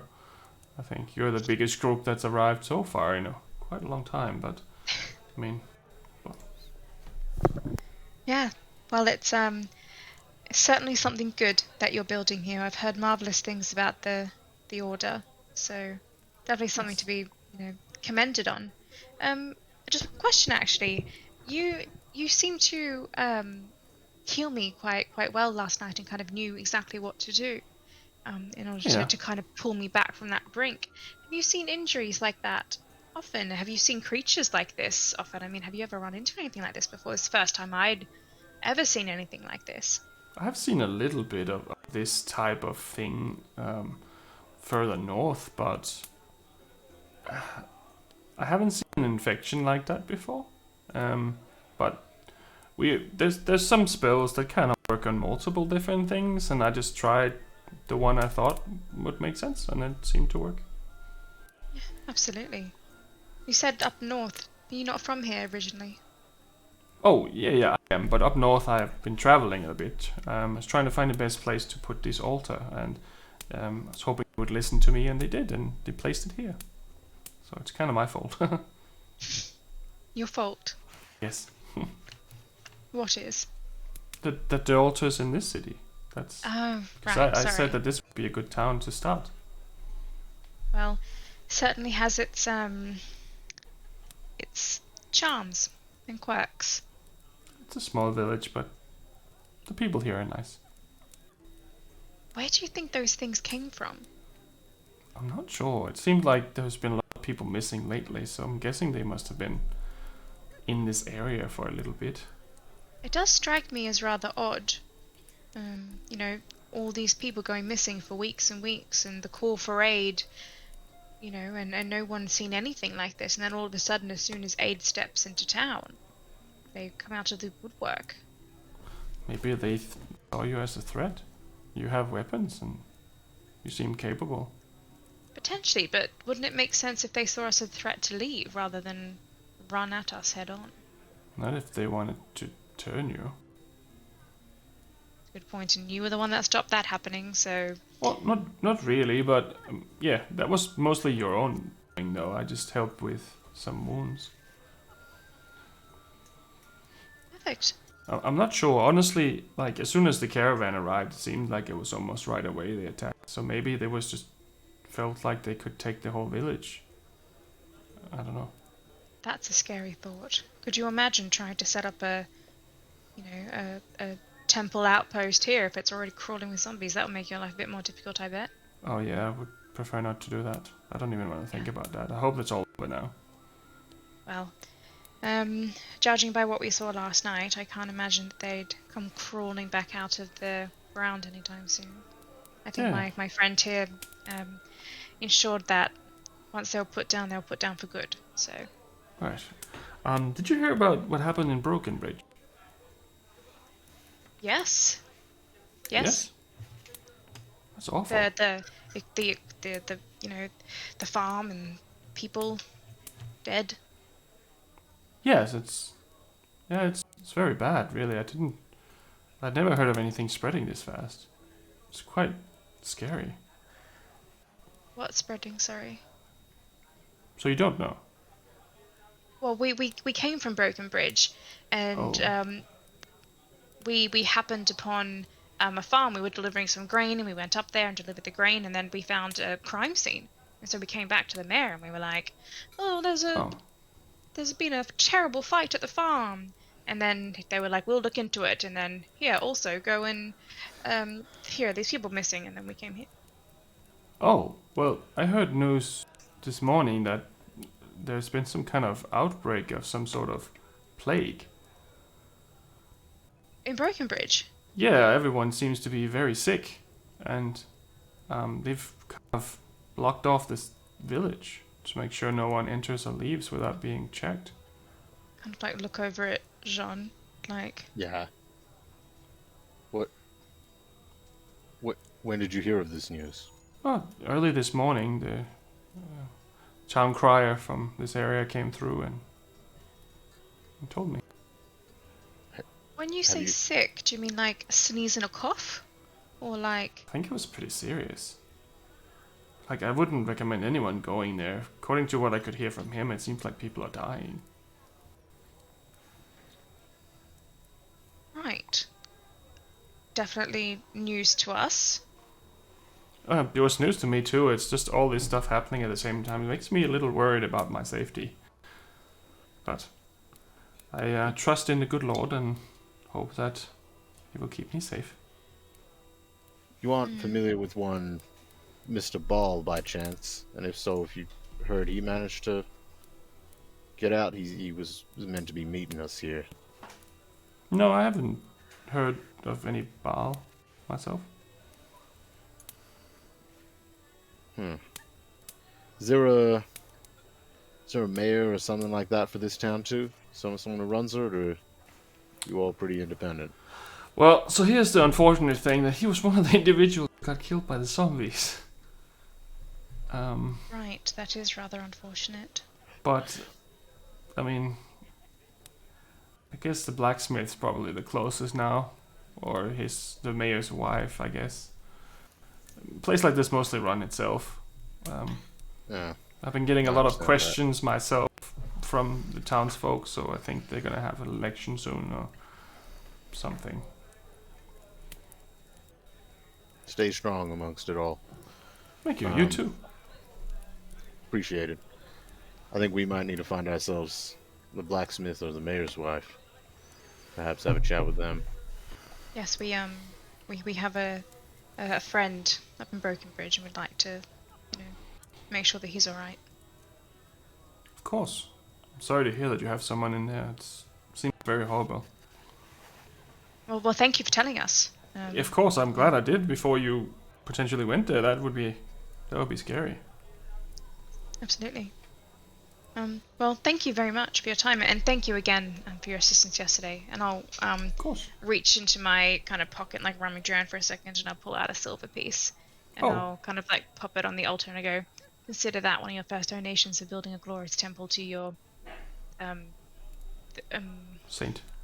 yes, yes. Thank you so much. I will keep this in mind for when we start rebuilding into something bigger. Thank you so much. Blessings on you, and then turn and Thank you. scuttle off. Very well. Yeah. Call out to Ingue. if they've wrapped up what they're doing. Ingue, we got some information. We're gonna head over. Might need to go meet up with Tam first or something, but come on, if you're done. And Sam, as you come downstairs, Baal's sitting there with a beer. Yeah, cool. But he was not there earlier.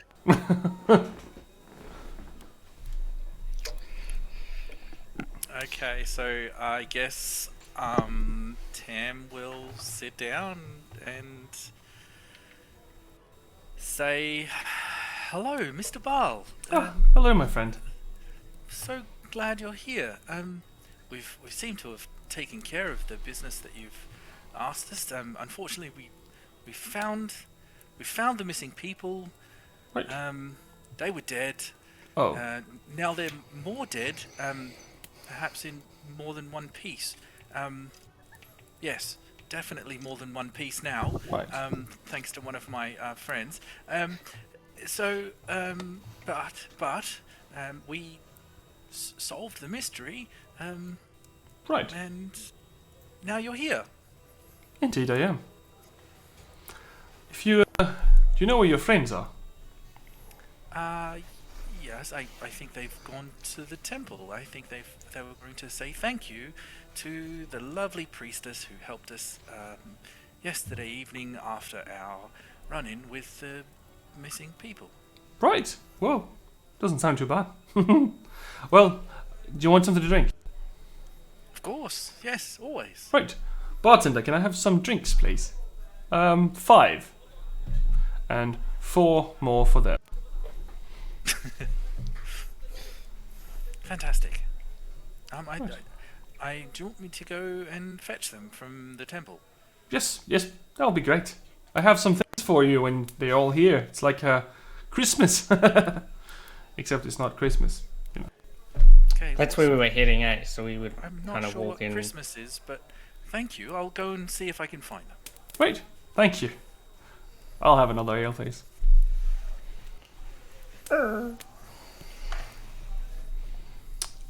And you see Tam as he comes out the door. Tam, good and perfect timing. We were just speaking with Irina at the altar. The priestess, yes. Yes, and something terrible's happened. What do you You mean? might not be getting paid, friend. What do you mean? Not getting paid? But we did the work. Well, there's been some sort of an outbreak in Broken Bridge, and no one's being allowed out of the city or town. But I just... Mr. Baal, he's in the bar. I just saw him. He sent me to fetch you. What? Mr. Baal, he's in here. He doesn't look like he has any kind of outbreak. He looks fine. He looks as he usually does. They said they weren't allowing anyone in or out of the township. What do you mean? Something happened? An outbreak? What do you mean? Oh, I just kind of look at Jean like confused. Like, are you as confused as I am about how he's here? Why don't we go and ask Mr. Baal? I guess we should. Yes, let's go. Just be wary, guys. Sean's gonna sort of grab the part of the cloak that's wrapped around his neck and pull it over his face as he walks inside. Right. As you enter, you see Baethal Baal sitting at one of the tables with 10 mugs of ale.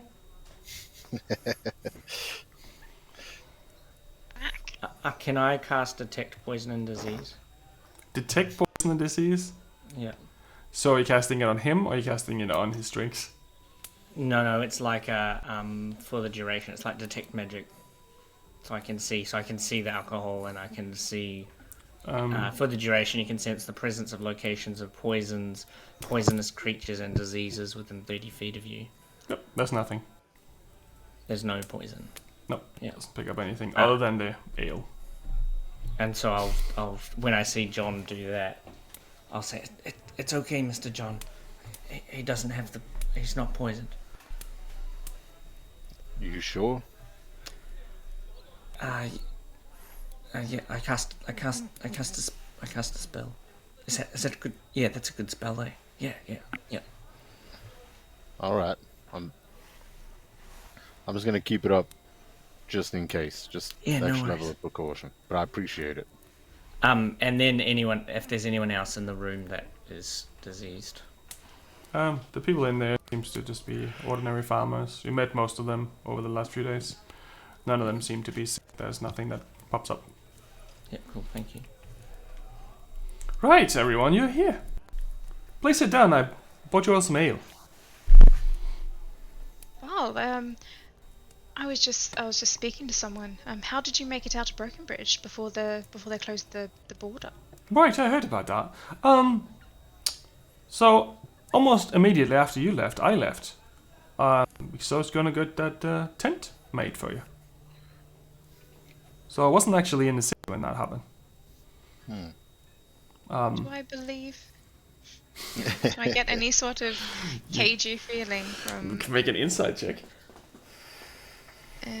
Insight is wisdom. Oh, natural 19 plus 3 for a 22, 19, 20, 22. Right. Seems to be on level. Seems to not be lying. Well, that was awfully lucky of you. I guess so. I'm not really sure what happened there. Some kind of plague, like big bulges of black goo coming out of people's faces and stuff. Yeah. Wouldn't want to be there. Glad of. Coincidence took us out of there. Right. So, job's done, I get. I'm sorry, but my friends have just told me. What do you know about this outbreak? Do they need help? Maybe I need to go back and help them.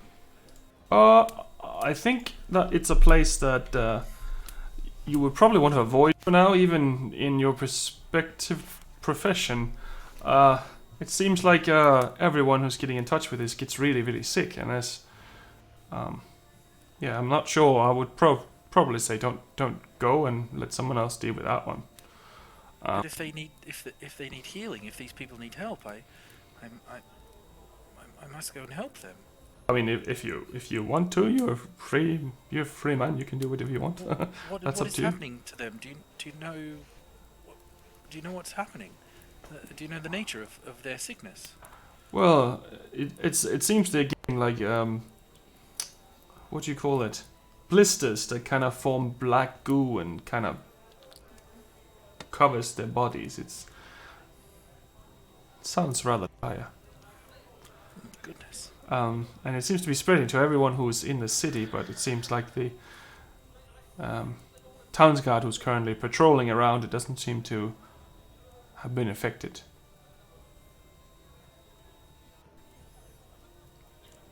This is something that sort of sprung up in a very quick instance, or was it something that they believe could have been already sort of kicking off before we'd left? I don't know. I haven't really talked to anyone there. I just heard the rumors. Maybe what I know is even wrong. I don't know. It seems very sudden.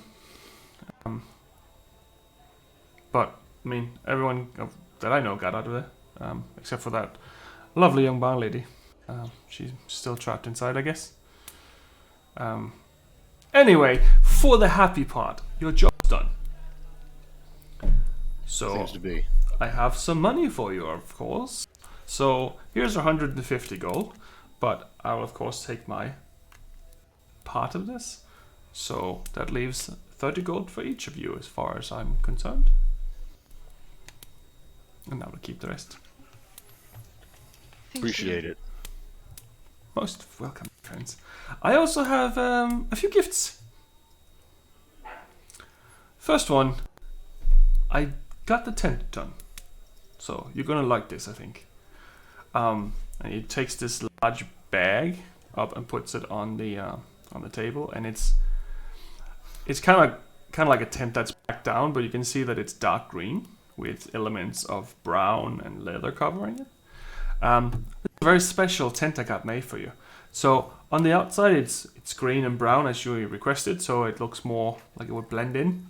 On the inside, just wait and see. I got something really special for you. It'll be the best night's sleep you ever had, I'm sure. But I won't ruin the surprise. You get to see it eventually in action. I also have a few of these, and he gives each of you a little stone. And all have a symbol on it. So these I got specially made, so you can communicate with each other when you're out on jobs, and you don't necessarily have to be right next to each other. Just be careful of the feedback if you're standing too close to each other when you're talking. Did we just get sending stones? Yeah. Yeah, baby. Yep. Yeah, baby. I thought that might help you out in certain situations where you're in dire need of assistance, or in cases like, as far as I can hear from the locals, you were in quite a bit of a jiffy with all those undead. So that could potentially help you communicate with each other while you're fighting. Or you can... Jiffy is one word for it. Well... I'm staring at the rock, very confused. Oh, Jean. Right. Ready. Right? And then Celeste will take the stone. Hang on. Celeste, you should tell him first what it's going to do before you do it. I found that that's a better approach. He gets a bit, if you just do it. It is magical. So don't, It's a rock. Yeah, but it's a magical rock. It's a stone. It's a very special stone. Don't panic, Jean. It's not going to hurt. Don't hurt us or her. Nothing bad is going to happen. Alright. She's going to back up a little bit and then turn so her back is facing him, and she's looking at the door, and then she's going to hold it up and go, bubble juice. What? Does the sound like it's coming from the rock or from inside my head? Sounds like it's coming inside your head. And then she'll turn back at him. Yeah, no, I'm waiting. You did that one before. Now do it to me. Talk into it. Man, I love me some potatoes.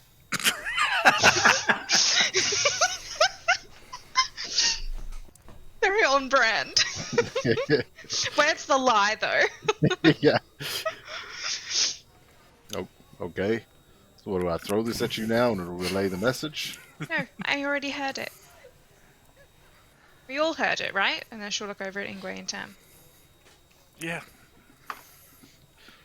So this basically lets me do what you did back in the other town, where we can talk in each other's That's ear. correct. Except, I believe these enchantments are stronger. You know, I heard of these stones. These enchantments are stronger, and whether we're 100 feet apart or 100 miles apart or 100 planes apart, we can communicate. Just remember to learn, alright? Yeah, sure. Thank you, Baal. Of course. Of course. Gotcha. Do you have And- one, Baal? I do. I can link it up with yours if you want. Oh no, it's fine. I'm sure that we'll find a way to contact. You don't need. It'll just fill your head with muddly bits when we're talking about, who's on watch and Oh, I'm yeah. going to the bathroom and. Don't want any more voices in there. Exactly. And she kind of just Don't look look at me at like Tam that. a little bit, like with. She kind of just look. Right. I don't have a current job for you. But I think I have a big one coming up soon. That might take you to the capital. If you're interested, of course. It's I have to negotiate a little bit, of course. But it might be a how should I say, escort group adventure. Escort. Yes. Oh, like accompanying. Yes, there is a event happening soon where a few individuals are getting knighted by the king's brother, and there is a few individuals, young ladies, young children, who needs escorts for this event. I'm trying to get myself in there as one of the amazing agents of action, as we are, but I have to do a little work, if you understand. Sure, you do what you gotta do. Right. So, are we going to get to meet the king? No, this is the king's brother. It's not the king. He's not going to be there. But It's Bastian, not the king. Wow, we get to meet Bastian in person. Yes, but I mean, your job would mostly be consistent of like protection detail and just making sure that people don't get into trouble. Like, Of course, what an honor. This is fantastic. yes, it's quite amusing. I'll be there myself as well if it succeeds, but I'll have to work out the details. Okay. Well, for one, I'm in. The opportunity to work for the king's family is an honor for me. Right. Sounds good to me. How about the rest of you? Do you feel up for a little bit of a quieter task than what you already had? Hopefully. He knocks on the table. Quieter would be nice. Right. Quieter would be welcomed. Sounds good. I'd love to meet some new people in the big city. That sounds exciting. Yeah. I'm starting to work out the funding that we're going to be receiving for this. That's the main problem. I'll negotiate back and forth a bit.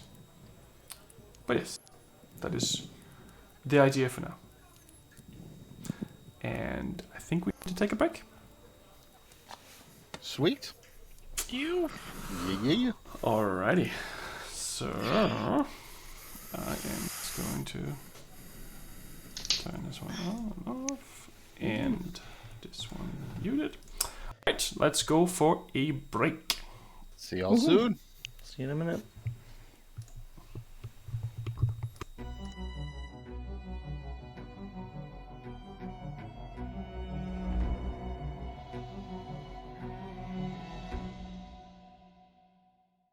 Are you looking for a more exotic or sophisticated choice in dice? You should check out Level Up Dice. The company are experts in specialty dice, made from materials like semi-precious stones, aluminium, and even have options for wood and bone dice. The designs are so beautiful it's hard not to find something which fits your next character. Level Up is an Australian-owned company and also run the Level Up TTV Twitch channel focusing on broadcasting tabletop role-playing games. Follow a link below when purchasing from Level Up Dice. It will greatly help support our channel and also help an Australian local retailer. Level Up Dice, the sophisticated choice.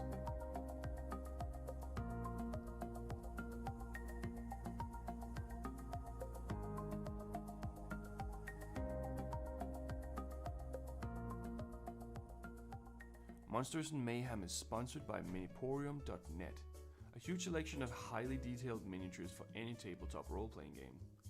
Check out the beautiful miniatures, and if you use the code MAYHEM, all capital letters, at checkout, then you receive a 30% discount.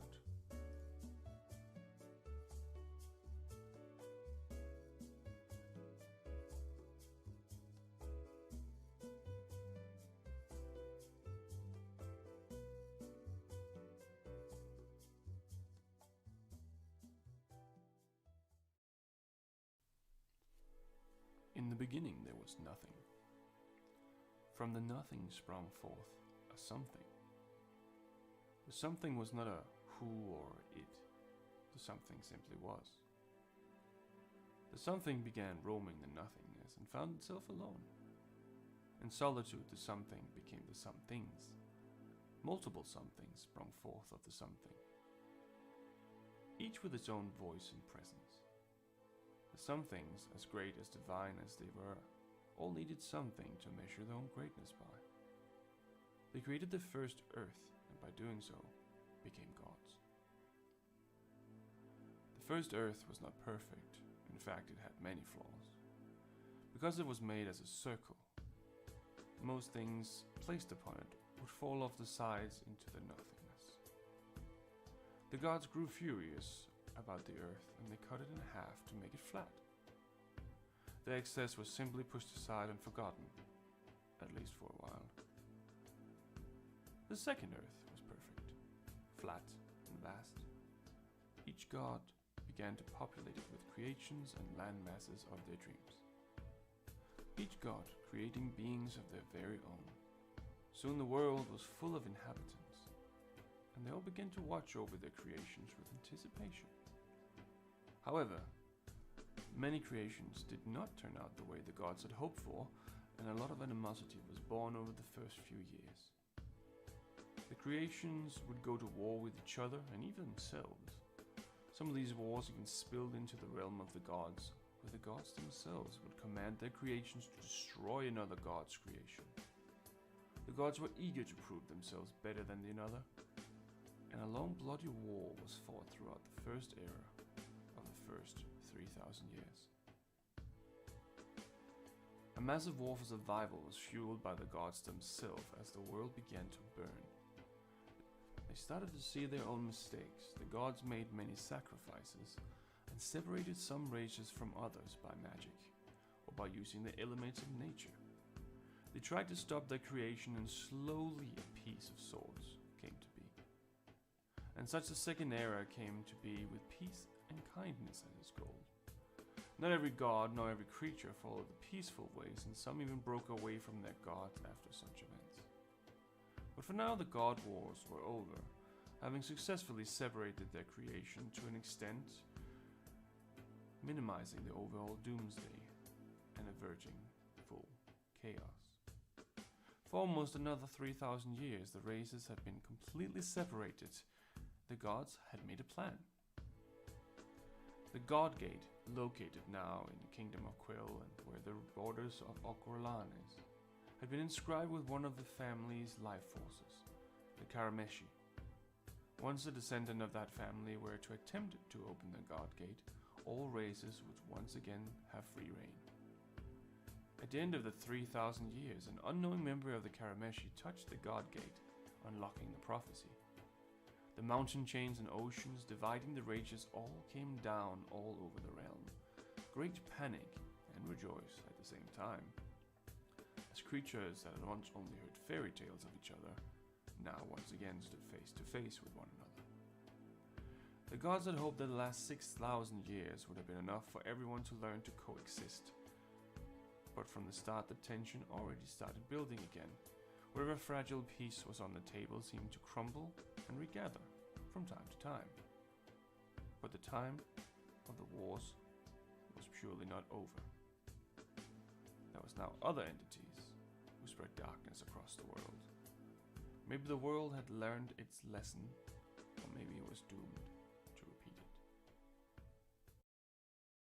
Welcome to the world of Epidos, where adventures are born, heroes are forged, and villains are always up to mischief. The kingdom of Quill lies in the middle of it all, the heart of human civilization, at least if you ask them. To the north lies the cold Chardonnay, where Northling constantly test the borders to the kingdom with raids and invasions. To the south lies the desert lands of Zahani, ruled by self-proclaimed princes and empresses. The tension is at an all-high after a failed invasion into the kingdom years ago still sends trouble both ways. To the southeast lies the Dragon Empire, a proud people ruled by the Dragon Emperor, who according to legend are descended from a real dragon. The Empire has been locked in a cold war with the kingdom for generations, blocking all travel from entering the nation. But for the common folk, it's Monday. The birds are flying low and it looks like it may rain.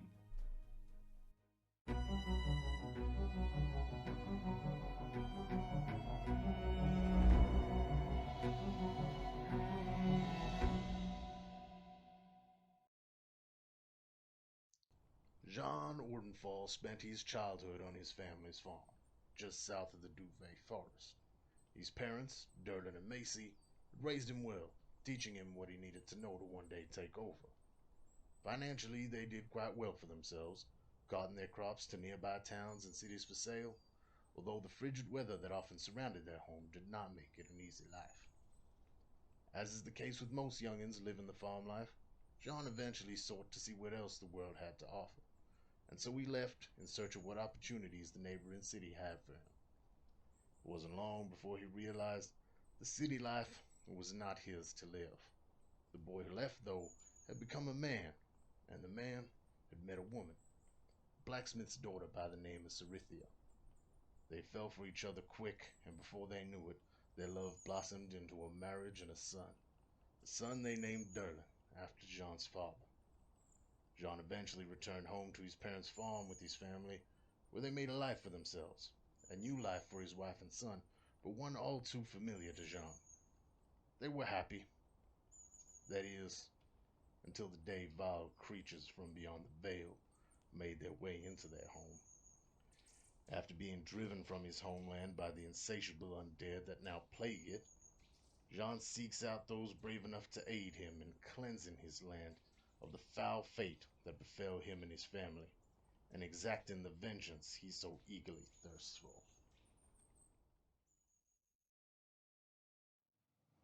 As a child, Celeste Highcrest would never have dreamed of leaving the sheltered life of luxury she had become accustomed to.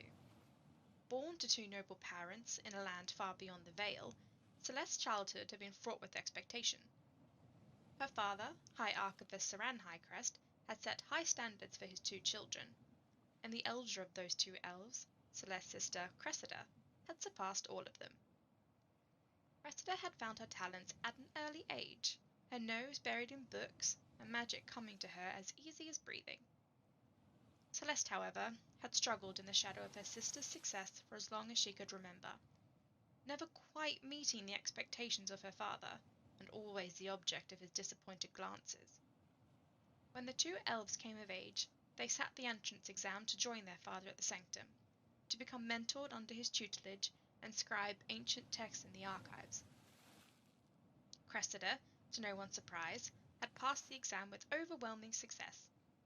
Celeste, on the other hand, held true to her long-standing tradition of always being second best. It was rare that one should ever choose to leave their homeland, but never being able to escape the constant overshadowing from her sister, Celeste had decided it was finally time to break free of this tradition. For here, she would always be Cressida's sister, never her own person. But if she were to leave, perhaps she could finally forge her own path. She found her way to the dimension door, stepping through for the first time and finding herself in a land strangely familiar, yet unlike anything she had ever experienced. She boarded the first ship she came across, bound for the kingdom of Quell, and spent years travelling these oceans between continents, desperate to find something worthy enough to bring home as tribute to her family. Until one day, the news found her. The door that she had stepped through to enter this plane had vanished, along with every other door that could lead her home. Now stuck, seemingly an entire universe between her and her homeland, Celeste is searching for answers, and some miracle that could lead her home again.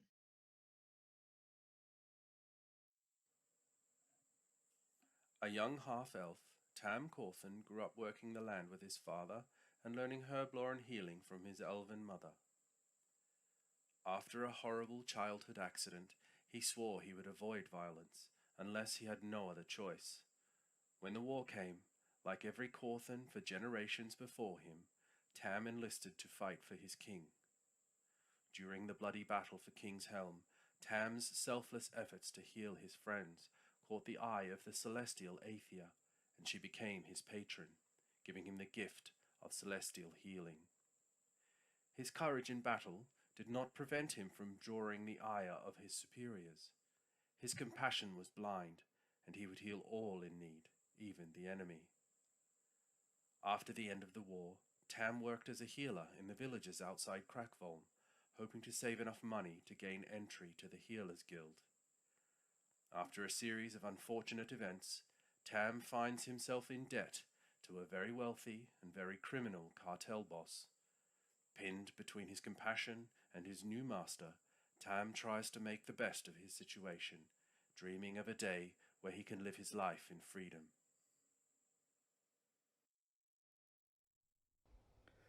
Ingue grew up in an exclusive, reclusive community of druids. His elders, ancient and wise, one of the greatest, his mother, was a great storyteller, and he grew up sharing their stories. While the community has very strict rules and customs and routines, each member is encouraged once in a lifetime to travel out into the world and experience the trials and tribulations, bring back their challenges to share, and to tell the story of the world.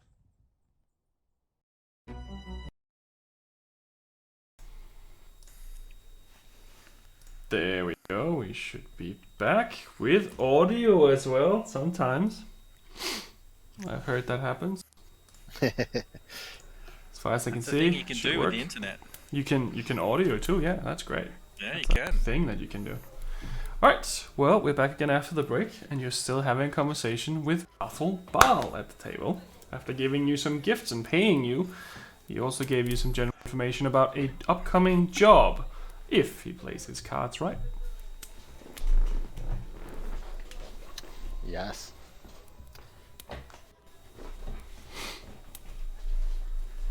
Sorry, I gotta get back into the grumpy dude. Mr. Baal, Right. I wonder. You seem like you might do some travelling, and you seem to be able to be fairly mobile. Yes. What we faced here in the village was quite unusual. Have you heard anything about what we saw? Well, I saw the carcass outside, and then I heard a lot about the zombies, and everyone's happy and sad at the same time, I guess, because of their family members, I guess. One of them even told me that the head came crawling back after it was killed, like, it went out of its grave to get back into the tavern, but they put it back in the ground. I'm not sure. That sounds really creepy to me. It was. I have to tell you, it was ghastly.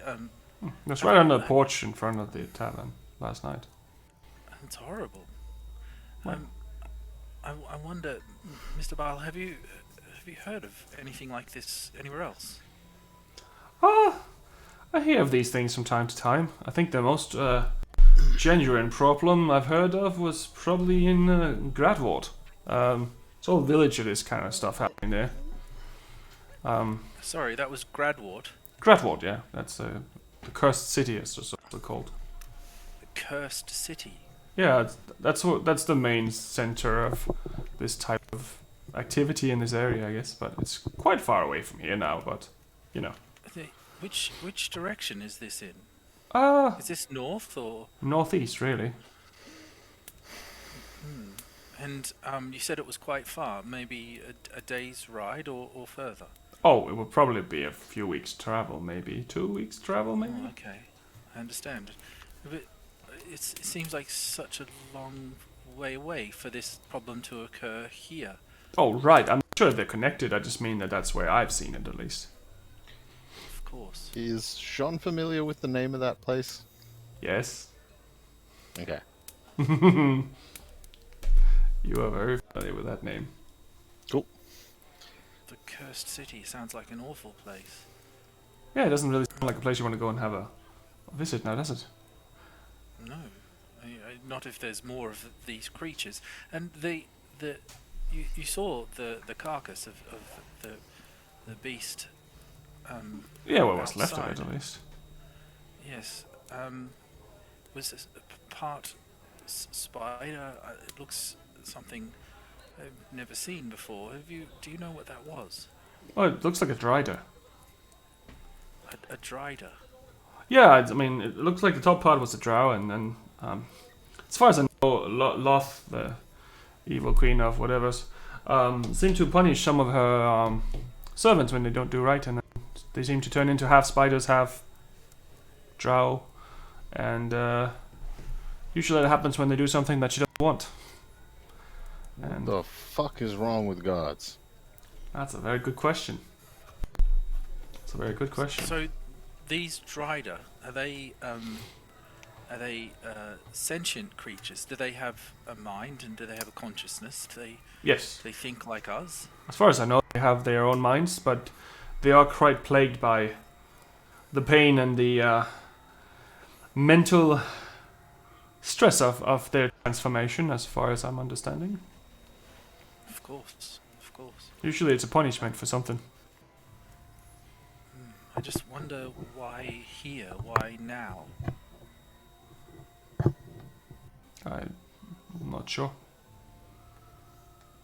It's very strange. It's strange that it happened when we arrived. It's like they were waiting for us. Well, I mean, you were hired to do a job here with us. Been missing people for weeks. I'm not sure they necessarily have been waiting for you guys. Maybe they're just waiting to take over the city. Maybe just waiting for us to settle as we were new arrivals.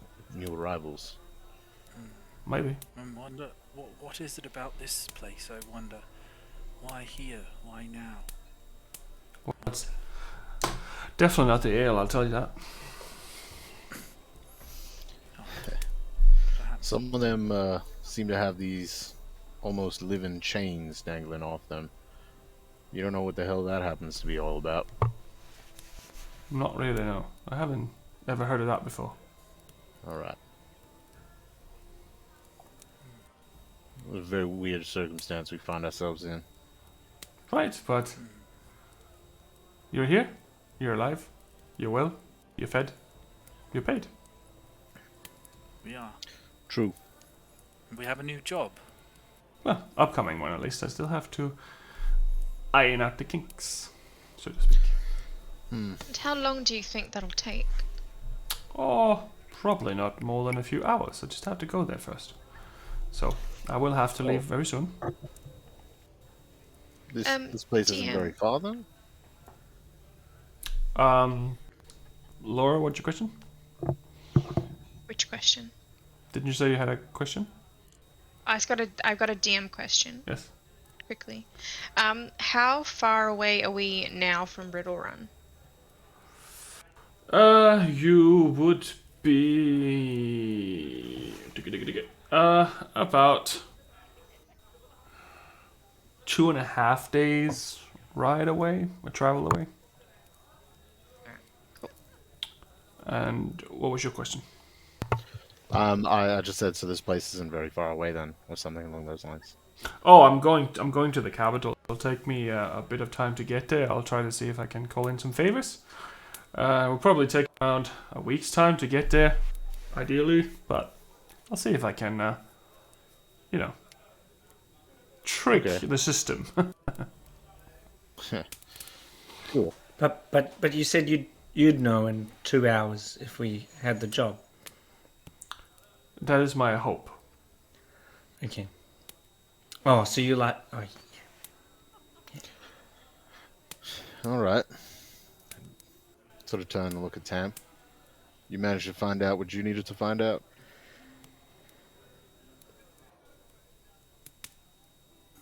Yes, I did. I spoke with my friend.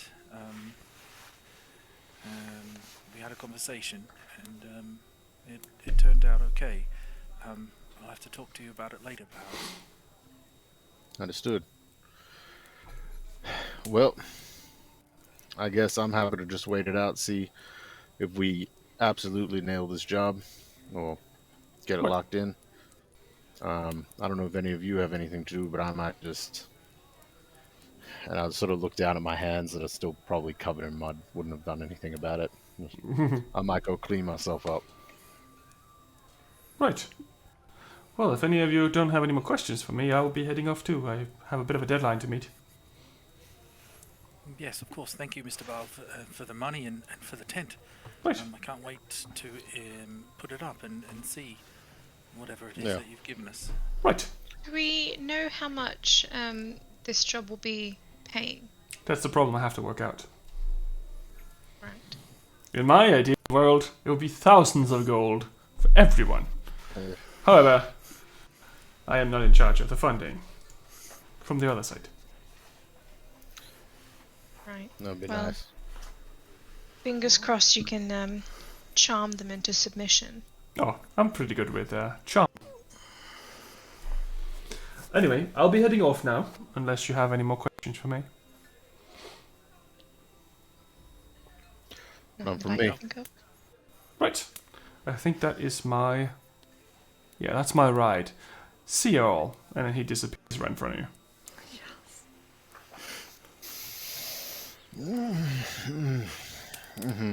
Okay. That was interesting. Tam will reach to the place where he was and just... And it goes through. He's gone, right? Gone. He didn't just go invisible. No.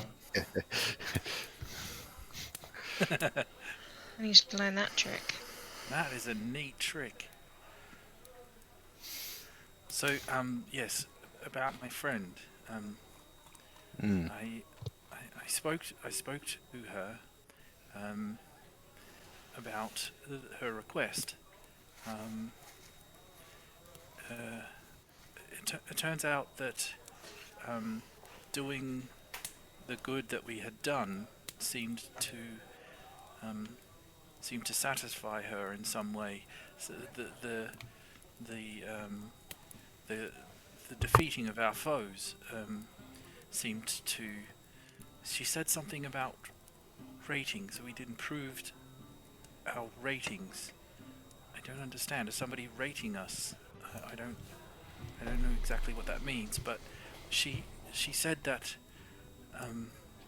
destroying the temple would have increased our ratings, but the good that we'd done was in some way standing in for that. I'm not sure I understand, but when I ultimately she asked me straight and said, was I saying no to the job, and I said no. I said I wouldn't do it, and strangely enough, she agreed. She said that I didn't. She said nobody had ever said no to her before, and she agreed. It's all very confusing. Well, it sounds like you sorted out the problem then. Hmm. You got your answer. I guess so. I think so. I don't really have any further insight into her motives, but At least we know she can be reasoned with. in a way, perhaps. Not in any way that I understand. I certainly didn't expect her to acquiesce, but nevertheless, here we are. I don't have to do it, which is a relief. Did you in speak? in my experience, at the elders are always compassionate and wise. They wouldn't ask you to do something that they're not capable of. I'm not sure that it's quite like that, Ingwe. This being is very hard to understand. She's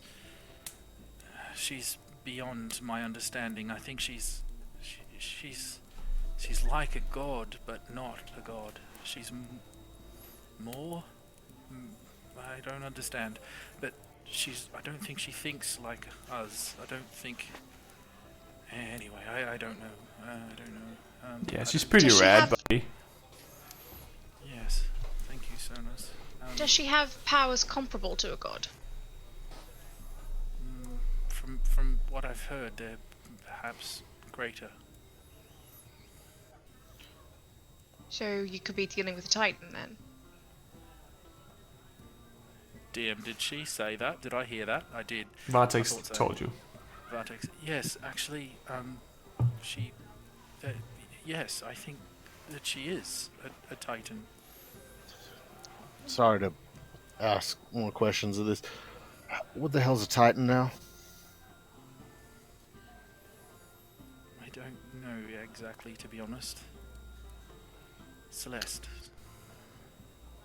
A titan is, well, from my experience, and I don't know what things are like here, but a titan is something that is born as a god but different. They do not have the same majesty. They were created by the gods with power to equal their own. But they had like two sides of, the same coin, opposite sides of the same coin. Okay.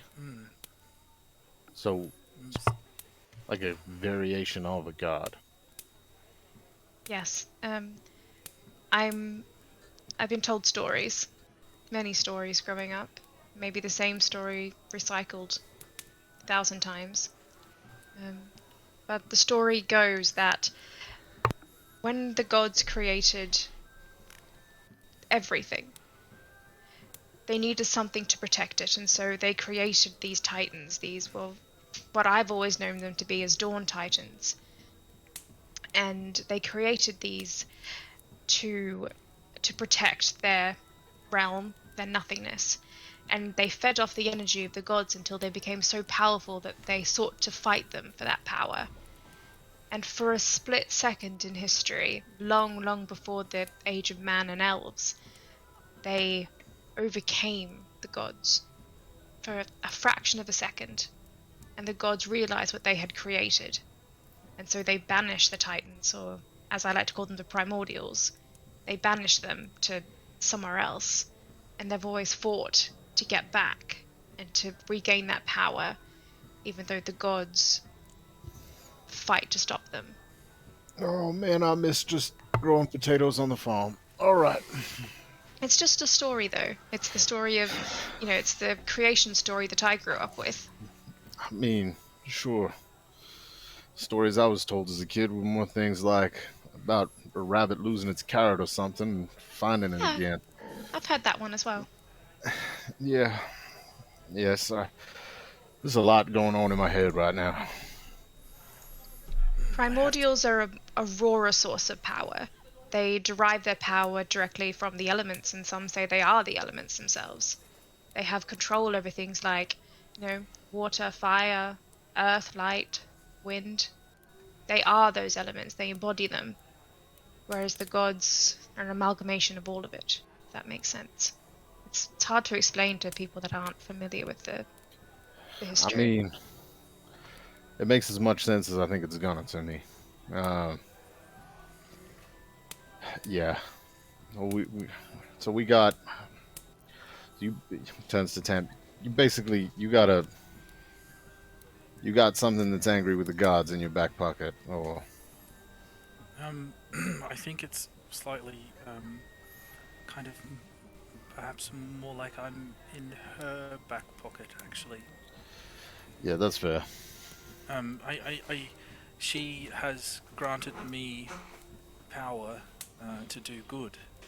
That was what I sought, and she saw me on the battlefield, and she reached out to me and granted me the power to do what I do, to help people. And I'm with you, John. I had no idea about Titans and the gods.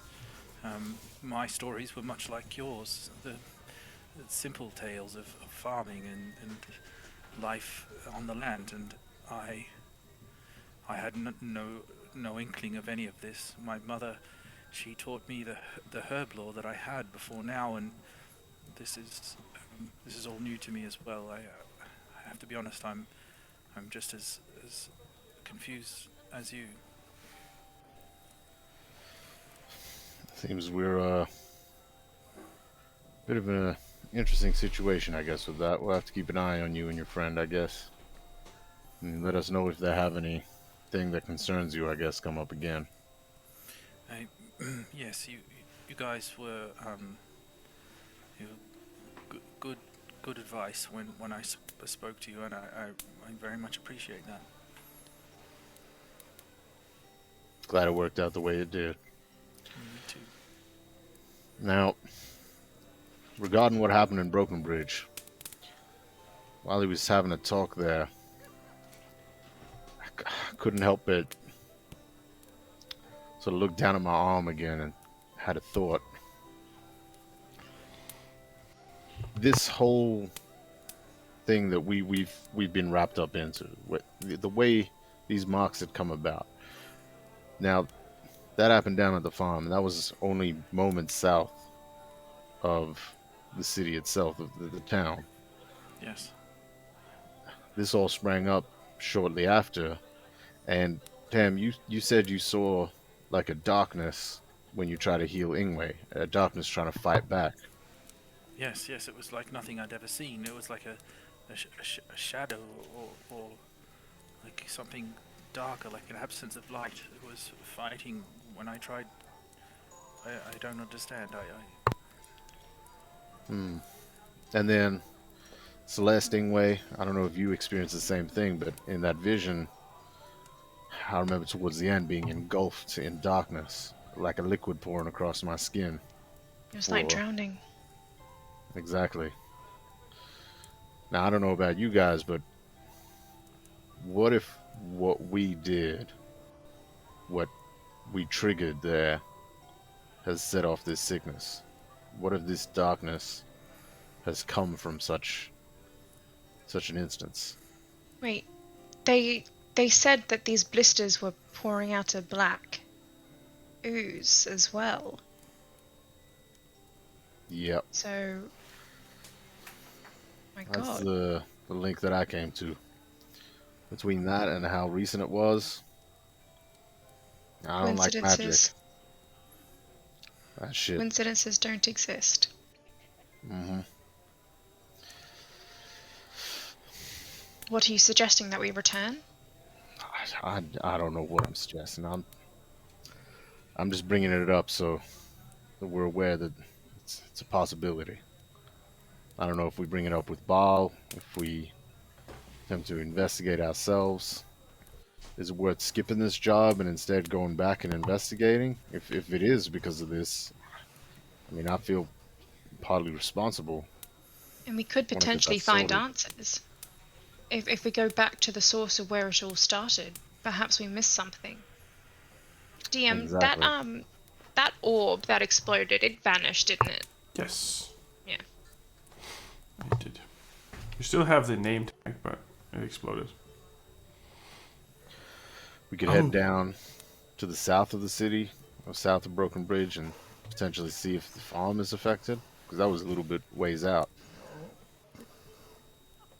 Mr. John, we spoke earlier at breakfast time about motivation and about how loyalty is the motivation and trying to find out things, and now you're suggesting a new bond and you use this word responsibility. So I think what you suggested was if you do something and it makes a problem, then you have to fix the problem. Is that what is have I got that right? Sounds like you get it exactly. But which one comes first? You mentioned loyalty to your family and solving.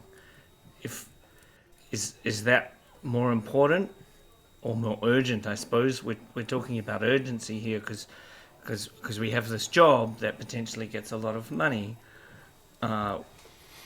or we have this responsibility to fix something that we may or may not have caused. I feel as though loyalty is, at least in my regard, definitely the one above the other. One's responsibility can come, I guess. I think you've just given the answer to your own question. Are you being true to your values if we go back to Broken Bridge and it slows down your quest for your family? Damn it, Ingue. I mean, yes, but I have faith that my family will be all right in the meantime. That they can take care of themselves. My ultimate loyalty lies within my family, but I see what you're saying. And I guess it's not always as clean cut as that. What's to stop us?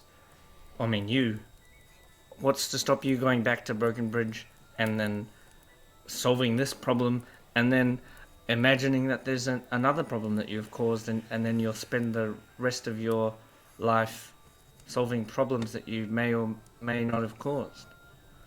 And well, I mean, you gotta create a line for yourself. You gotta define what's important to you and where that line is drawn. I guess ultimately there's nothing really stopping that from happening at all. But I gotta take each instance and think it over and come to a conclusion as to what I think is most important at the time, I guess. Go from there. Anyways, gonna walk off really exasperated because it seems so simple and yeah, like real obviously, just like in that way of like body language, just really obvious, like. Yeah. Sean is very much just like putting his eyes up to the top of his head, thinking like, "God damn, those were some questions. What the fuck?" Yeah. I am looking to go and find the cartographer. Right. But I can wait for them to finish conversations. Right. I'll just let them continue for now. I have a DM question. Oh no. The fireball is the question, isn't it? How big roughly is this like town? Like how big is Callancourt? Is it like an established like settlement, like it would be like on a map? It's so the reason that Jules was there was to map out this city specifically and other cities of the likes because they were smaller than what was usually put on the maps. There's probably around 100 people in total in this city and the surrounding farm areas, which spreads out quite far. It's not very big.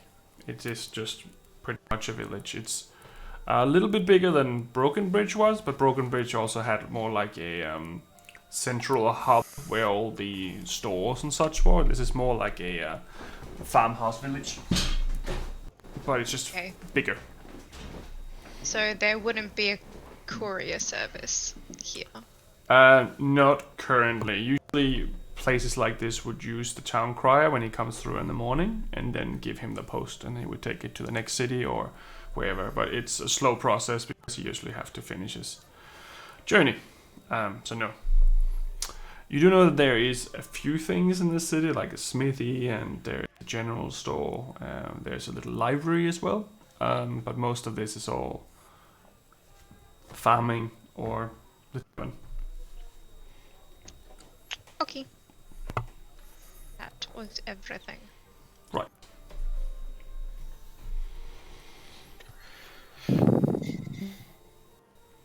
Should we...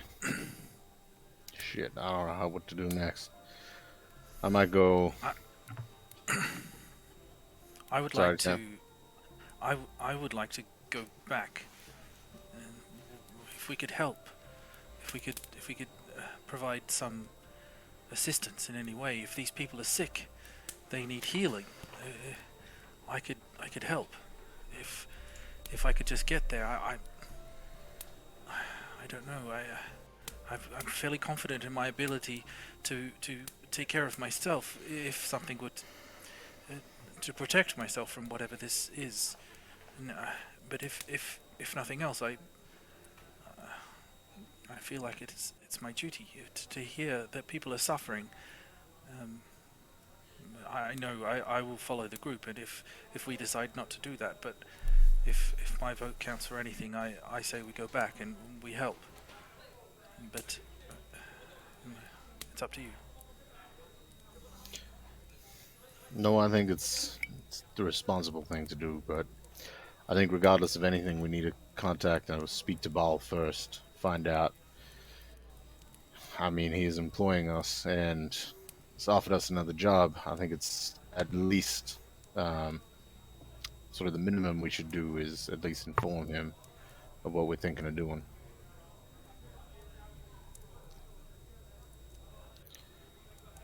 I agree.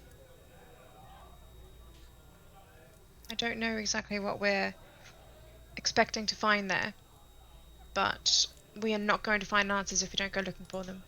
And at the end of the day, that's what we're looking for, is answers. I mean, Tam wants to heal the world, but at the end of the day, if there's a source to this, then we either need to understand it, or at least put some effort into reversing whatever this is, because I don't fancy walking around with this for the rest of my life. Yeah, especially if it's linked to whatever's caused that plague down there. I mean, what if we spread it?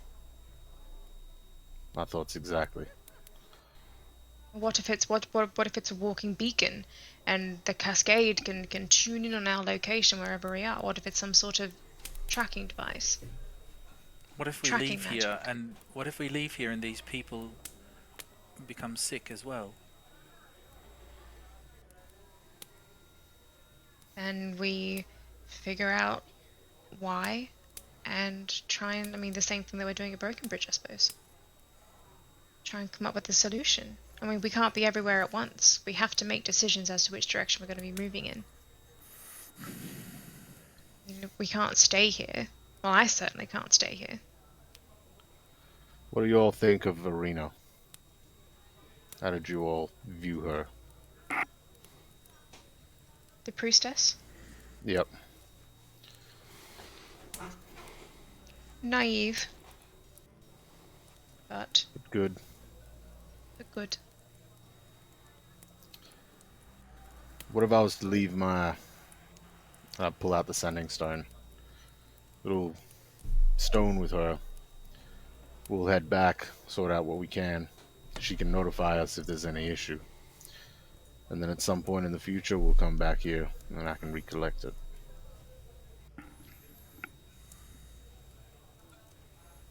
I mean, it's your decision, it's your stone. You just got to make sure that you don't wander too far away from us. Stay within 150 feet of me and it's fine, but, you know. Don't worry, I'll be fine by myself. Appreciate it, but I think if we do head down, that might be the smart thing. That way we can hear of anything happening here before anyone else. We can act appropriately. I think that's an excellent idea. It'll take us several days to get there. Should we wait for Baal first? Give him a chat, find out. I mean, he is going to all this effort to barter our job and come back and just say, we need to go and figure this out? What if he asks questions about why? I mean, I have no issues telling him about my arm, at least. But I won't say anything if you don't want it. I'm just thinking, we spun him a very delicate tale, leaving out all sorts of details. And now if all of a sudden we come forth and say, oh yeah, by the way, we were actually there when that whole thing happened, we lied, ha ha ha ha ha. But Mr. Baal seems like a nice person. He seems like he wouldn't want us to do us any harm. Yes, because we spun him that very beautiful tale about how we just stumbled across this thing. Oh, he stumbled across the scene. Yes, I agree. I am very uncomfortable with that. The longer we leave that lie going and keep working with this man, I will say, I'm not liking it. What's he want to tell him? I just don't like the idea of lying on a whole. I think he's done a bit. If he continues to earn our trust, I think we should eventually tell him. Not saying it has to happen anytime soon. Could be months down the line if we're still working for this man, but at some point, I think it's worth mentioning to him. What do you think, Ingue? He's left. Oh, he's gone, isn't he? Okay. Anyway, side note, very clearly, you know what Ingwe is thinking. He's thinking we should go on the job to the city and stuff all of this stuff. Like, it was very clear. Like, if you do a logical hierarchy pyramid, like, without all this emotion and stuff, like, what are you talking about? Yeah. Should Well, we just wait guys, for his return? I guess we wait. I would like to go to the general store and see if they have any equipment or provisions or anything we might be able to use for our journey. If any of you would like to come with me, that would be fantastic. Sure, I can see use in that. I think I've got everything that I need, so I'll stay here. I'll go up, get washed, get dressed, and let me know if you need me. Oh, Yes. about that actually, Jean, Yep. show me your hands for a second. They're clean. Yeah, shit, alright, I guess I'll come to the shops with you. Hang on 2 seconds. Show me your coat. I like this. And completely spotless. You don't think I stay looking this sharp by accident? I don't know what I thought, to be honest, but Magic. I appreciate it. Magic can be good, my friend. Yes, let's go. Let's go shopping. Alright. So, Ingwe, you track down this individual Jules, and you can see that he is actually at his cart, packing it up, ready to go. But he is there. Mr. Jules, we spoke yesterday about maps. Oh yeah, hello. You're the naughty little fella, aren't you? Yeah. Okay. Right. That was supposed to be a joke, but you made it awkward now. Right. Good one. This is a tough one. Right. What can I help you with? You said you could give me. You said you could give me some maps. Right. Sorry. Yes, I forgot about that completely. He grabs a bag and he pulls out 2 maps. He gives you a map of the region and he gives you a map of the world. Wow. Least I can do, considering everything that you have done for these people. Can I trade you? No, just keep it. It's fine. Don't worry about it. It's Please. a present. And I put like 3 good berries in his hand. Oh, thank you. I guess. Thank you. I love these. And like some stones that look pretty that I picked up earlier. Right. And he puts this in his pocket as well. Good. Where are you going next? Did you hear there's disease at in the next town? Yeah, I heard about that. I don't want to go back that way, but I am going the other way anyway. I'm still mapping out some of the smaller villages. I'm going further north towards Tuzil and the other areas north. Well, I hope I run into you again, and We'll we see. can spend some time together. Right. I'm sorry that we couldn't spend time together last night. I was very tired. Hold up, what? You said you wanted to spend time with. Oh boy. It's really hard for Anyway. me to talk to mortals like this. It's really, really tricky. Anyway, carry on. Yeah, it's. I'm sorry. I'm so confused being around. Yeah, all these models. Can Right. and walk away. I will walk. Actually, I'm looking for. Is there somewhere that there was horses that looked like they were for trade or sale or? There's some horses. There's like a stable area where there are some horses for sale. That's where I'm heading next. Right. And you guys are going to the general store? Right. There's a little Sally's General Store. It seems to have a little bit of everything. It's a little bit like, you see those westerns when they have that general store that just has a whole bunch of weird shit? It's kind of like that. There's a little bit of everything, and some of it seems like it's almost antiques. But it has all the general stuff, like rope and all that kind of stuff. So Tam is going to Tam's just going to have a look around, looking at the equipment that they have. He probably has. He does have everything that he needs. He's just always on the lookout for something that might be useful. Different shops have different things.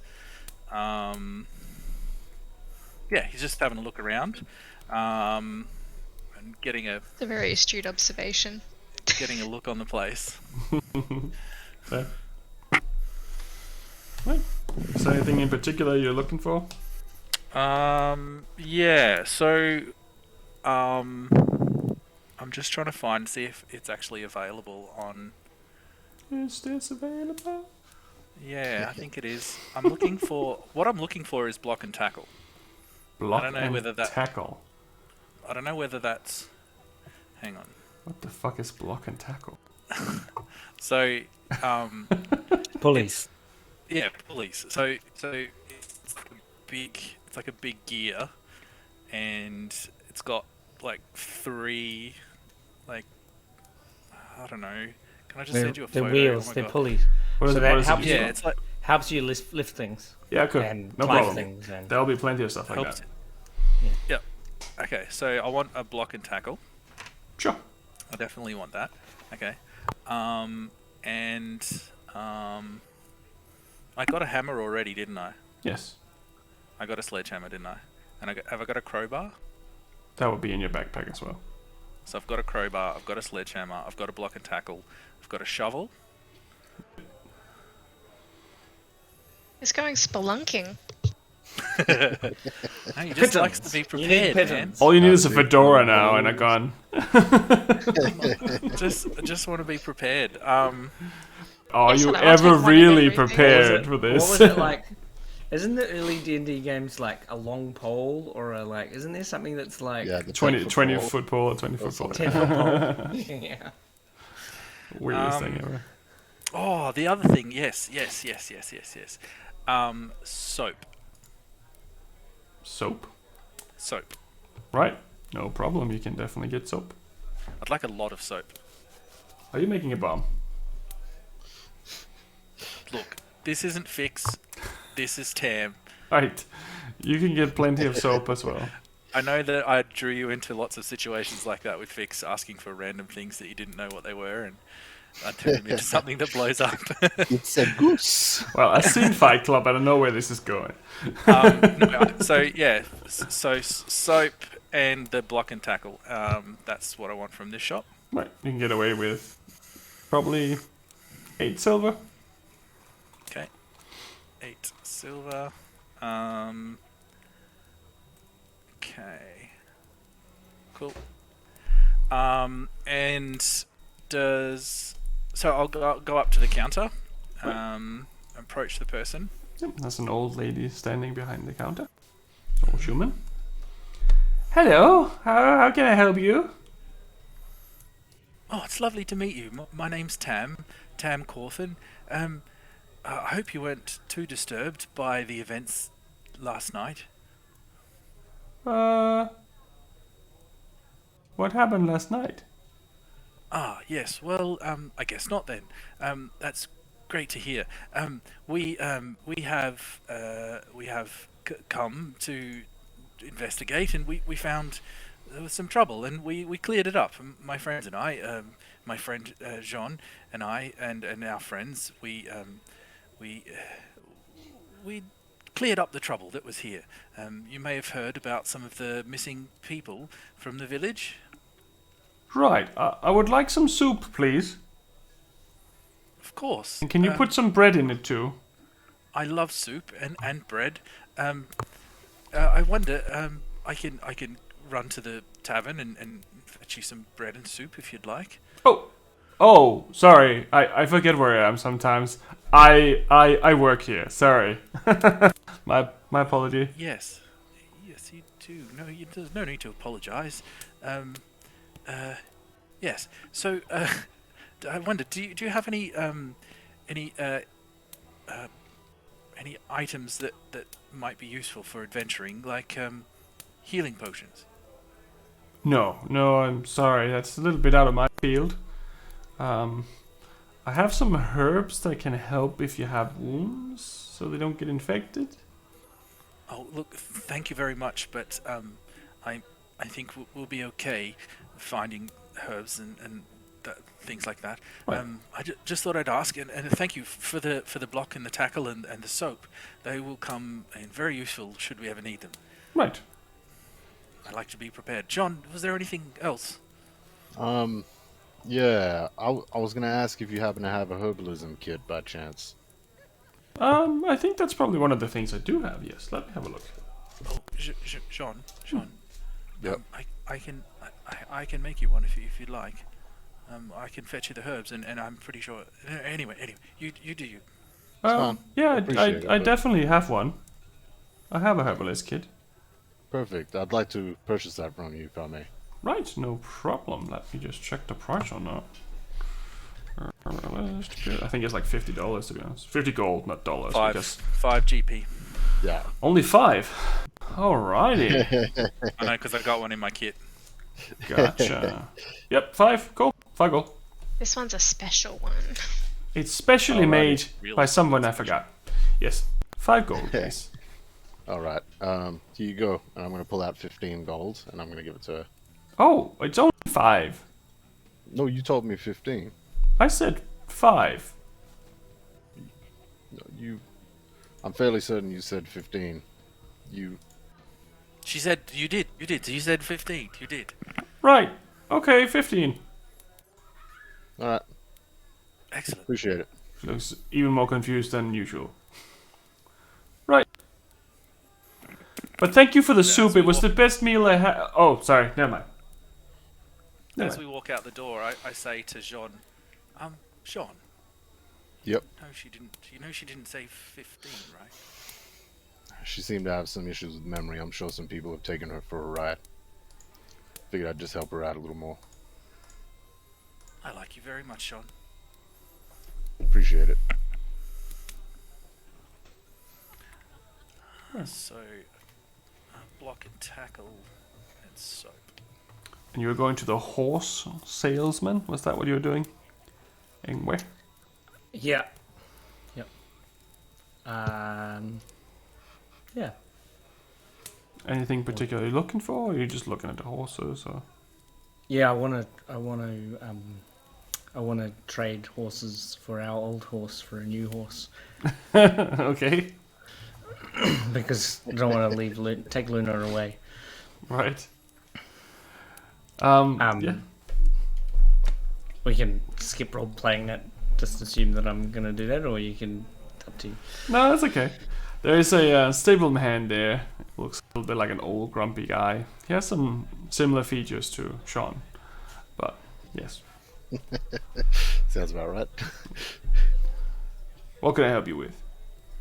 I am looking to purchase. Oh, actually, I want to trade. I want to trade my horse for one of your horses. I want a young horse, and I have an old horse for you. What? What do you think this is? Upgrade Central? Yeah, yes. I have gold. Well, then you can buy a horse. You don't have to trade your horse. Yeah, but I want you to look after my horse, and I'll look after your horse. Right. Do you buy horses? I want to sell you a horse, and I want to buy a horse. So if you give me 50 gold, Yes. I will give you a new horse, and I can have a look. I can look after your old horse. Deal. Right. And then I want to choose. I want to look around and choose the best, the youngest, strongest looking horse. Yep. There is one that looks very, like it's just reached its prime, just barely reached its prime. It seems to be very eager to prove itself. Yeah. As far as But you no, can see. like, there's no war horses. These are all just farm horses, right? They're just normal Yeah, horses. there's no war Yeah, horses, yeah, you know. yeah. It's all more like strong horses that carry carts and stuff. Well, I will be back with Luna shortly. What is this fellow's name? I don't know. You can name him whatever you want.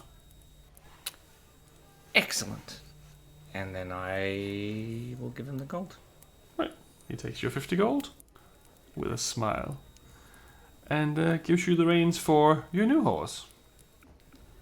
I will feed the horse and say, "Come with me, buddy. We're going on an adventure." I'm not casting so that he can respond. I'm just going to talk to him the whole way as we're walking, and lead him back to Luna. And then I'm going to say, "You hang on here, buddy." And then I'm going to lead Luna back to the horseman. Right. He accepts and takes her into a little fold he has, and yeah. Then I'm going to prepare to leave, like as if we're heading on this job. And I want to head to the general store because I want food. I want flour and beans and other such pickles and jars and all sorts of non-meat food that I can get at the general store. Sun-dried tomatoes and whatever. All the food. No problem. You can go to Coles. Vegemite. I want Vegemite. Okay, Woolies then. Alright. Well, you can definitely find all of that in the general store. Oh, hey guys! What? Are you getting some things for our trip? You just came from there. Yeah, grab a little something.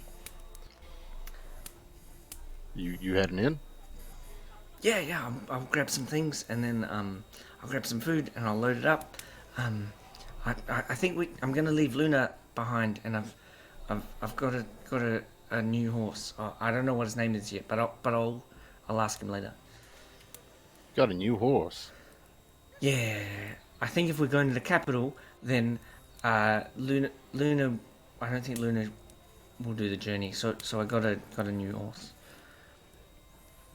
One more suited for adventure. Ingwe, did you buy a new horse? I traded the horse. I swapped Luna for a young male adventurer like myself. Of course, and you gave the horse trader, you gave them some gold. Yeah, it was only fair. I'm trading an old horse for a young horse. I think. Of course, and how can I just? Do you know what? Never mind. It's done. Good job, Ingue. Let's go get ready, shall we? I'll leave you to it. You're gonna go get some food. We'll head over to the cart. Aye. Beat you there. Did you have anything you wanted to do in particular, Laura? I am going to, as I'm sitting there, Celeste is going to write a letter. Right. She's going to write a letter to Ton, and I can send you the details later. She's not going to send it now, obviously, but she's just going to write it up and then fold it so that way when she does come across someone that can take it for her, she's got it ready to just kind of hand over. Right. Cool. And Ingue, you want to buy some stuff? I want, along with the food, I want a musical instrument. Okay. You can probably find a flute in there. Yep. I'll get the flute, and then I will buy any of the tool boxes, anything that's like tools. If it's Tinker's tools, or I'm not really stressed about it, I would just buy whatever. Probably Tinker's tools would be the most obvious ones. Maybe woodworker's tools or. Right. Yeah, you can definitely get stuff like that. You rack up quite a big of a shopping cart full of various different things, tools and food and all that kind of utility. Is there anything that's out of place in the store? Make an investigation check.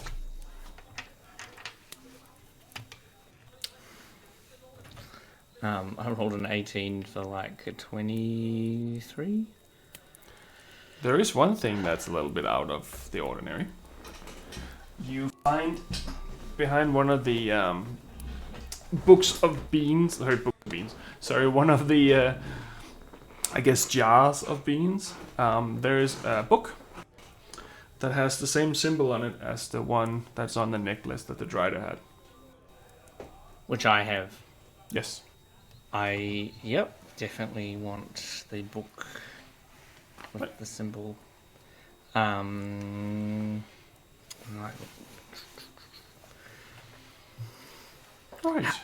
That's quite a lot of stuff. Are you moving out? I'm an adventurer. Okay, I should have known from the amount of pickles that you have selected. That will be 25 gold, please. Certainly. Here you go. She hands you all the items in little paper-like bags. It's a little bit too much for me to carry. Do you have someone that can help me, or actually I'll come back with. Right, I don't have anyone else working here. I'm sorry. And I'll make a few trips. Yep. As you catch up with the other guys outside, you see Jules driving off, going north as he said he would.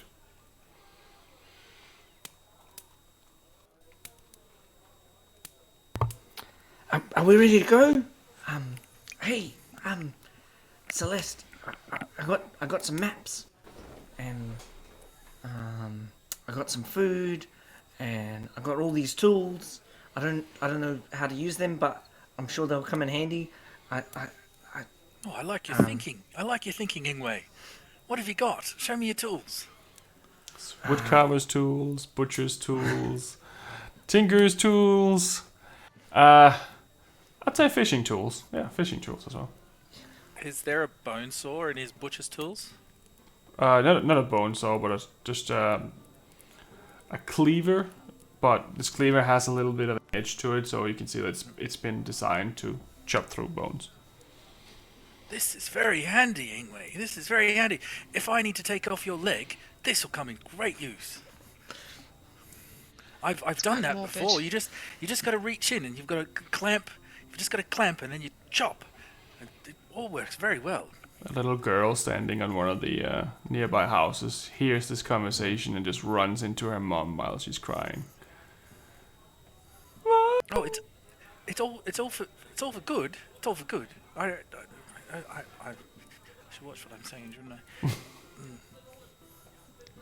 Are Anyway, we waiting for Baal to get back before we head out? But cat's got your tongue, John. Appreciate it. I believe so. Well, Ingwe wasn't there when we discussed the finality of what we were thinking of doing. yes, indeed. I think we should give him a bit of a breakdown, and then Yes, Ingwe, whilst I appreciate your logic, the way you were laying it out for us before, we've decided to go back. To the town? Yes. Sure. I mean, okay. I'll. Yeah. Yes. No worries. That's fun. That's completely. Yeah. Let's. Well, that was easy. Yes. So Ingwe, I do understand how you feel. However, it seems like something. It seems like something that doesn't make any sense. But sometimes these things don't need to make sense. That's all right. I'll work out. I'll work it out. That's what I'm here for. You're a good man, Ingwe. You're a good man. No. Right, so I suppose we'll just hold up here. You guys can load up the cart, and Tam can go through everything and make sure it's all, all the labels are facing the same way. And I suppose we'll just wait for Baal. It takes a little while you're waiting, and eventually you all hear this message in your head. Hi friends, it's Baal here. It's gonna take a little longer than I expected. I have got the job, and it seems it's gonna pay about 1,000 gold in total. But it's not until a week away from now, so you should be good if you wanted to do something else. Just come to Helm's Court whenever you're ready, and we can sort out the details. Sean just sort of like looks at everyone else, unsure if he's supposed to answer or if you guys are, because magic, and just doesn't get it. Celeste. Thank you, Mr. Baal. We're actually we're going on a little bit of a journey, so a week will be fantastic. You don't get any response, but you're confident that he has heard you. Celeste will look at the group and then look to Jean and go, did you want to go drop off your stone before we roll out? Yeah. Good thinking. I'll go do that now. Wait, what? We're gonna leave. I'm gonna leave my sending stone with Irina. That way, in case whatever happened there begins to happen here, or anything that she really needs to contact us for, she's got a line of communication. And then I'll collect it again on our way back. Mr. John, I can probably figure out. I mean, she definitely can talk to us if she wants to, and I'm a couple of days away from figuring out how to talk to her anyway. So, can I think you're not going to figure out how to talk to us. So it's more important that you keep that. I mean, I've had to do a whole lot on my own for a long time. I'm pretty confident I can take care of myself, but I mean, I'm happy to do it. But if well, so the trust thing, I'm trying really hard to follow your direction when it comes to what's right and wrong. I would really appreciate it if you would let me tell you what's good, what's safe and not safe in terms of magic. Okay. Okay. He sort of leans forward and puts out his hand for like a handshake. That sounds like a deal. You help me out with magic, I'll help you out wherever else I can. Yeah. Look at us. Look, we're all friends. We're all friends. So it seems. So it seems. All right. One more thing before we go. I just want to duck into the tavern just a second. I want to go into the tavern and I want to buy the strongest booze they've got. Okay, you get a I'm unspecified bottle. Yeah, I'm looking for like basically I'm going to use it to clean surgical instruments with. So, Right. You it's get gotta be the something that strongest smells shit they've like got. gin, but it's a clear liquid of some sort. Yeah, It has a warning perfect. label on it saying "Don't drink." Perfect. That's exactly what I'm looking for. Right. Yep. No problem. It's you get that for like 2 silver. Not a big deal. All right. So, so what were you thinking, Ingwe? We simply leave it, or were you looking at giving them your stone? How do you want to go about so it? the thing is about this stone is that it improves the very rapid communication amongst a group of people, and we don't need to rapidly communicate with this person. We just need her to tell us once, right? Like, she doesn't need to know where we are, or we don't need to continuously have a conversation with her. If you want to send her a I mean, I haven't worked back home. I could do this magic, and the I've elders seen- can do it all the time. So and it takes a bit of energy. And the thing is about this stone is it takes away the need to expend that energy. You know, when we were carrying the bags, Yep. and you could do that really. You could take 4 bags, and Master Tam he only took 1 bag, but he did it lots of times fast, at same speed as you. Sure. This stone's like think- Mr. Tam, and Yep. and I can do the 3 bags slower, and that's all we need, and these are linked, right? So if you Okay. want to, yeah. I think I'm understanding what you're getting at. It's, yeah. Whereas you doing it would require energy. These do not. But also, An like, effort. these are like a team, and you use them when you're traveling together as a group.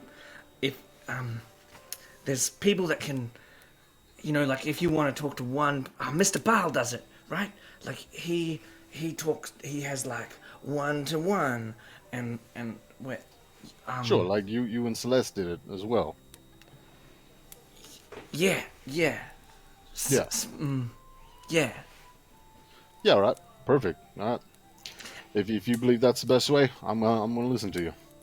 If you That's really us. want someone to leave it behind, myself or Celeste should be the people that can leave. You're never going to be able to do it without the stone. I'm happy with that. I mean, if you're confident you'll be able to sort out our needs in that regard, I'm happy to just follow your lead. Yeah. I think that's a good decision, Mr. John. Yeah. And it's all worked out. We've got Mr. Baal said we've got a week, so we can do responsibility and loyalty, and they both. We do them both. That's it. That's it. All right. I think it's best we get our stuff together and maybe start heading off. Let's head off. By the way, just a little side noting way. I meaning to ask you, in regards to understanding magic and whatnot, that fight I saw you turn into a significantly large wolf. When you're in that state, are you sort of like you in control? You mostly human or mostly furbolg, or you Well- more mostly wolf? Nah, so I mean, it's a bit complicated. Wait, how can I? So there's 2 spells. I mean, there's lots more than 2 spells, but there's 2 spells. Just to simplify it for you, right? Yep. When I do it, I am still able to understand complex ideas. If you were to have a conversation with me, I would understand what you were saying in a very complex and deep manner. So does that answer? Yeah, does that answer your question? I'm definitely me, Ingue, inside. I'm as strong and the other spell. Yep. I could turn you into a wolf, but Definitely want a heads up if you ever do that. But I see what you're saying. so if I turned you into a wolf, you would be still like your intentions we'd still be mates, right? Like, because we're friends, but Sure. you would be slightly less intelligent than you are now, because you'd be a wolf. We come to learn that there isn't much less in my intelligence, but I see what you're saying. So you would be able to understand the whole time. You'd be able to understand me. No, if you were a wolf, I could talk to you, but you couldn't talk to me. And if I'm a wolf, you can talk to me, but I can't talk to you. Got it. Main thing I was looking for is when you're in that form, if I can say things to you and you'll still understand me. But seems that is the case. Yeah. Perfect. All right. Appreciate you clearing that up, friend. There's a lot to wrap my head around, but let's do what we need to do, I guess. I'm very much looking forward to putting this tent up. Yeah. It does look like a very fine tent. Looks well made. So you're heading off? Think so. Yeah. Ingue, did you leave your stone with the priestess? No, I don't. I mean, I don't think we should. But Right, we're not leaving any stones. if you want to, I will. Because in a couple of days, It's just not very efficient. Right. Okay. What? Let's head off then. Show me this new horse you got. Let's go. So you pack up your stuff, including your new tent, the items that you had found that the Drider had, and everything else that you've been carrying for the last few days. The cart's pretty full of various weird pickle jars and whatnot, but there's still enough room for you. As you leave the city to go towards Broken Bridge, Utam, you see a little garden gnome in one of the gardens, and as you drive past, it just does this and disappears. It looks very much similar to the garden gnome that gave you the task of burning down the altar.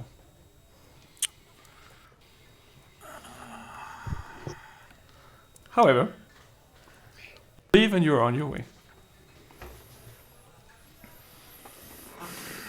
Travel for a bit of time, like a few hours. On the way you pass another set of riders. There's 5 individuals, mostly dressed in black, just passing you by. They don't Does it look acknowledge like you, a uniform, or are they just wearing black? Or does it look Just like a wearing black. cohesive? It doesn't look like a uniform. They're just wearing black outfits, and their faces are also covered. But they don't seem to take any knowledge or care about you. They just kind of continue what they're doing and ride past you.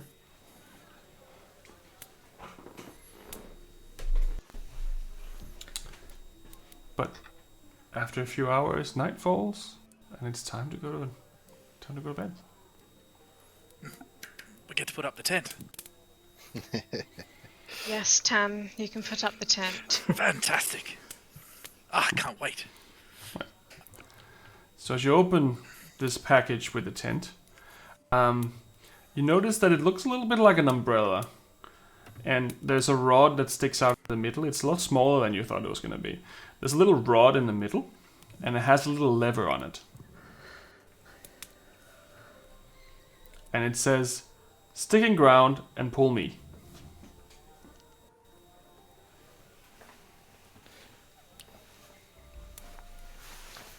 So, it's just the umbrella-looking thing. There's no other poles. There's no. It's like an umbrella, and then there's a stick in the middle with a little lever. There's one pole. Yep, it's the size of a broomstick. Tam is going to be very confused by that. He's put up a lot of tents in his time and never seen anything like this. I don't imagine he's ever seen anything like this, has he? No, this definitely seems odd. Okay. Oh, well, he's just going to do it. Fuck it. Right. As you pull the lever, the top comes out, and then it grows, and it grows, and grows. There's enough room to fit 2 of your carts in there. It's a massive tent. And from the outside, what you see is this green cloak kind of building up into this tent with some leather here and there to protect some of the bottom part, so it's not so much damaged. From the inside, you start seeing stars. You see, like, the whole inside has been decorated like it's the stars on the sky. And they're moving. Ever so slightly moving. You can see the moons as well, slightly moving and turning. Does the view look like where we are, or does it look like a specific place? It looks like the stars from where you are currently. Yeah, so, yeah, okay. And the smell in there is a mixture between baked goods and lavender. What? That's sick. That's And sick. it feels a little warmer in there than it would on the outside. This is some Harry Potter shit. Yeah. That is sick. I imagine Jean would have been like outside fixing things up and then seeing that just start growing. From the Just outside, it panic. just looks like a large tent in like camel green and brown and Yeah. beige. Is the size consistent with the outside and the inside? It grows as Yes. big as it is on Yeah, the outside. that's the same. So we still need a big space. Like it's not useful for hiding. No, not in that sense. No. That's so cool. So Tam is going to be like stepping in and out, like running in and then running out again. And he's going to like say to everyone, guys, come and see this. He's run in again, then run out again. He's super excited. It's like the ultimate camping gear. Yeah, it's like a sky home. Yeah. What are you so excited about? Holy shit! Isn't it wonderful? And smell. It smells like lavender and bread. Anyway, he's got to teach me a lot about magic real quick, I think. It's warmer. Did you notice it's warmer? Look. And he runs back outside again. And he runs back in again. It's warmer in here. Put my arm outside. It definitely feels a little warmer on the Shit. inside. Isn't this We're great? Celeste just has this like bemused look on her face, like looking over how excited Tam and Jean are. She's just kind of Yeah. like, just looking at them. Ingwe's found like an anthill and is really equally as excited about like the magic tent. It goes in and out too.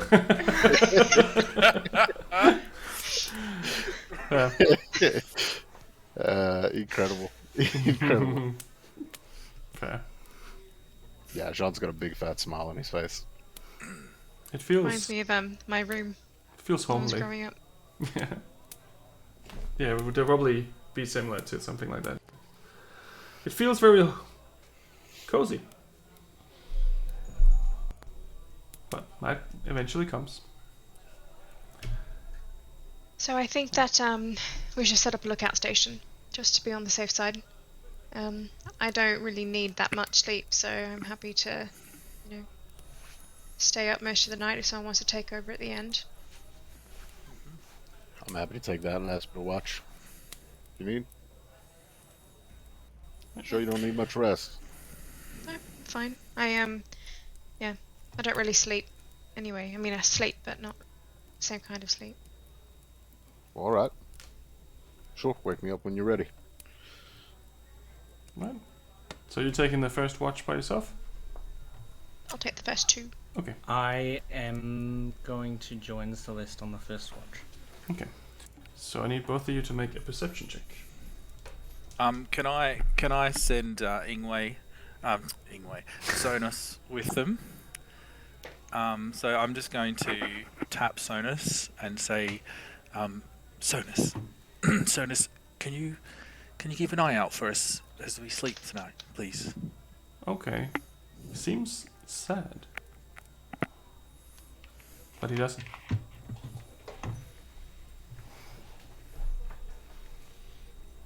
So if you guys need a second roll at some point, just go nuts. I rolled 24. Perception.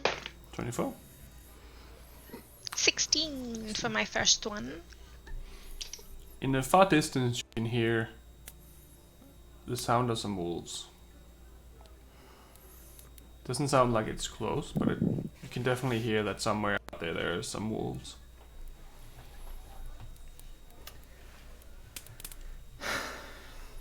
For the first couple of hours of the maybe for the first hour, she'll kind of like find a friendly looking tree, and kind of nestle herself in there and kind of pull out her pan flute and just play a little bit just as everyone's kind of winding down.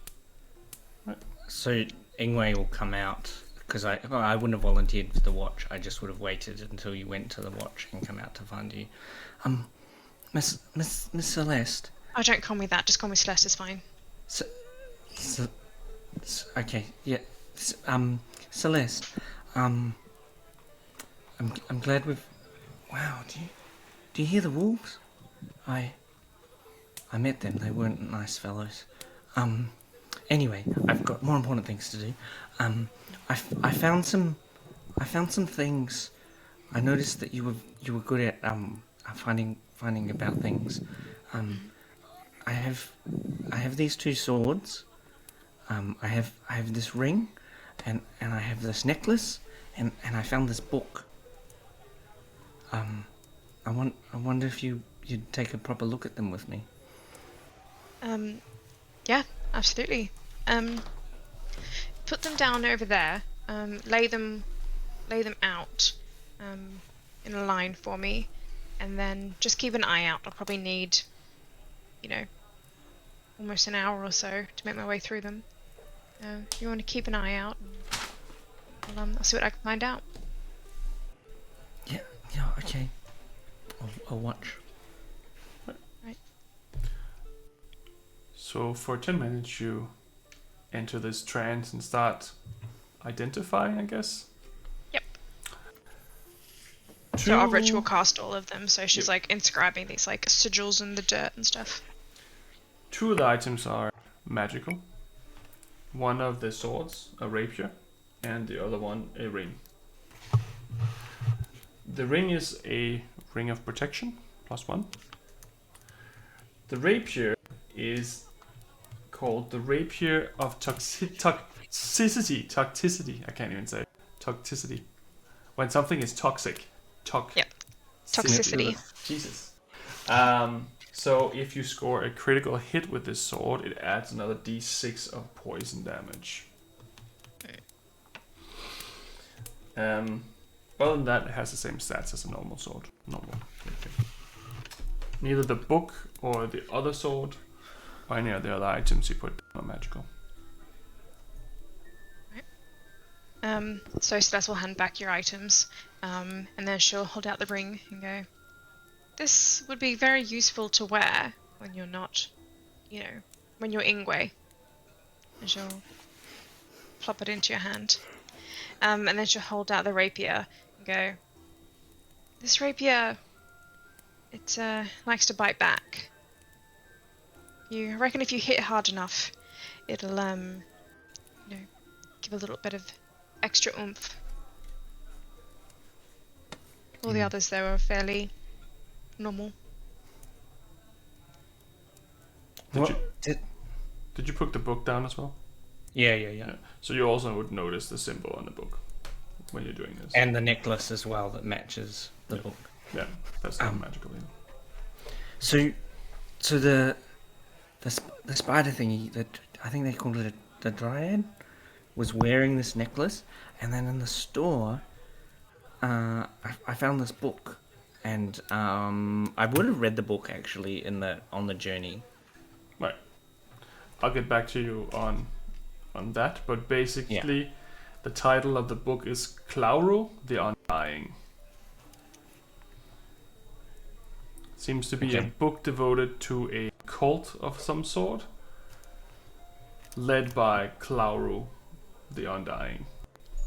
Okay. Further details I will get to you after today.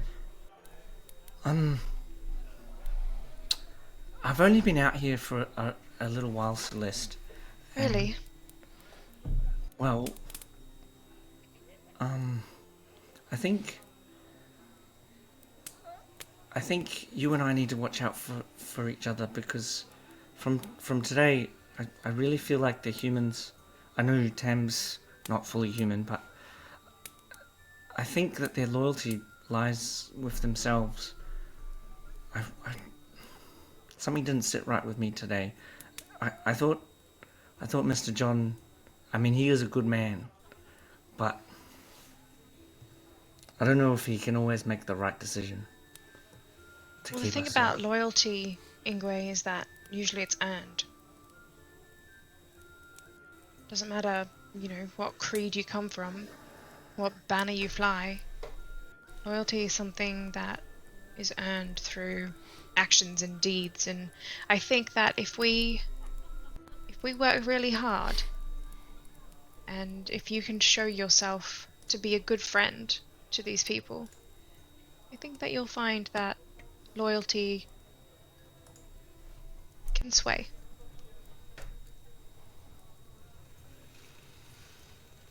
I mean, we've known these people less than a week. I've known you, 3 days? Yeah. It's nothing. It's a drop in the ocean compared to a lifetime. It is a very short time. So I think that I wouldn't read too much into it for now. I think if it comes down to it, I think that we'll all have each other's back.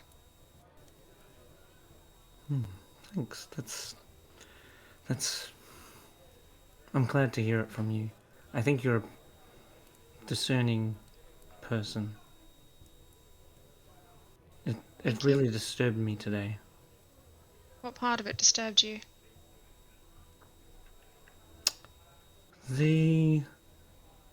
Doesn't make sense. These humans, they don't necessarily do the thing that is consistent with what they say their values are. Welcome to human nature, darling. That's pretty standard. And I think you'll find that it's not necessarily strictly a human trait. I think it's a existence trait. Anything that's sentient. Anything that's sentient? I think so. Yeah. Those pigs were pretty happy. But how much of the world have they experienced? The world to them is the inside of a sty.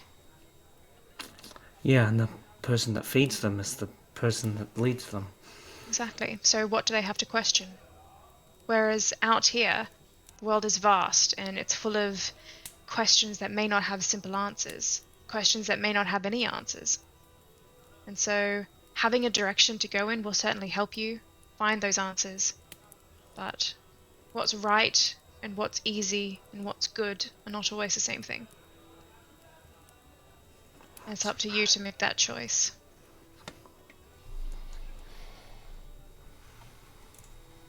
That's a good one. I'm gonna tell that to the others tonight.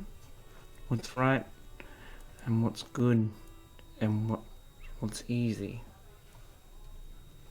Because I think that you'll find, Ingwe, pardon the comparison, but speaking of, beings that are happy where they are, kind of reminds me of your community, tucked away in a world where things make sense and where things are coloured in black and white and right and wrong, and it's very easy to draw that line. Whereas there are no walls here, there's just an endless expanse, and she'll point up towards the sky. There's just endless out here, and what that means is endless choices and endless possibilities. And there'll come a time where you have to make decisions, and you won't always have us to give you answers for those decisions. But I think that you'll be well on your way to making the right call for you. That's the point, isn't it? But hey, and she'll reach forward and kind of clap him on the back. Go, you get there. As you said, you're new. Everything comes with time, my friend. I mean, sounds like you don't need to sleep, but I do. I'm pretty tired. Yeah. Well, I heard it's nice and warm in there, so go tuck yourself in. I'll see you in the morning. See you in the morning. Right. So what would you do on your own watch? On her own watch, I think that she will. I think that she'll just kind of reminisce a little bit and, think about the vision that she had when she was in the orb and try and, just thinking about loyalties and family and bonds and things like that, and sort of just reminiscing on everything. Right. And then obviously keeping an eye out to make sure nothing's creeping up on anyone during the night. Yeah. Make another perception check. It's an 11 plus 3 is a 14. Okay. You can Yeah. still hear the wolves, but it seems like it's the same as before. And I think you tried to say something, Tam, but I think you were... Sonos is there, don't forget. I know. Sonos is always watching. Creeps. No, I told him to stay up so that he could assist when it's just Celeste. So on her perception rolls. one thing that does happen is that he actually comes back into you, Tam. While Celeste is doing her last part, he's like, "Hey, buddy, do you think she's happy?" Who? The redhead lady. Celeste. Yeah, do you think she's happy? I don't really know. She said she's separated from her family and she can't get home, so I can only imagine that wouldn't make you happy. But she said she didn't like her family. Yeah, but Do you think she hates all of her family, or just parents? I don't know. I wouldn't like to guess. I can't help but think that one's relationship with one's family is complicated. Do you have a family, Sonos? Yeah, I have a family. Yeah, of course I do. Everyone has a family, but do you think she'd rather be away from her family, or do you think she wants to go home? I think that she would like to have the choice, perhaps. Well, I know her mom and dad really wants her back, but... Oh, sorry, I didn't say that. Have a good night. And that's where we'll leave today's episode. What the fuck?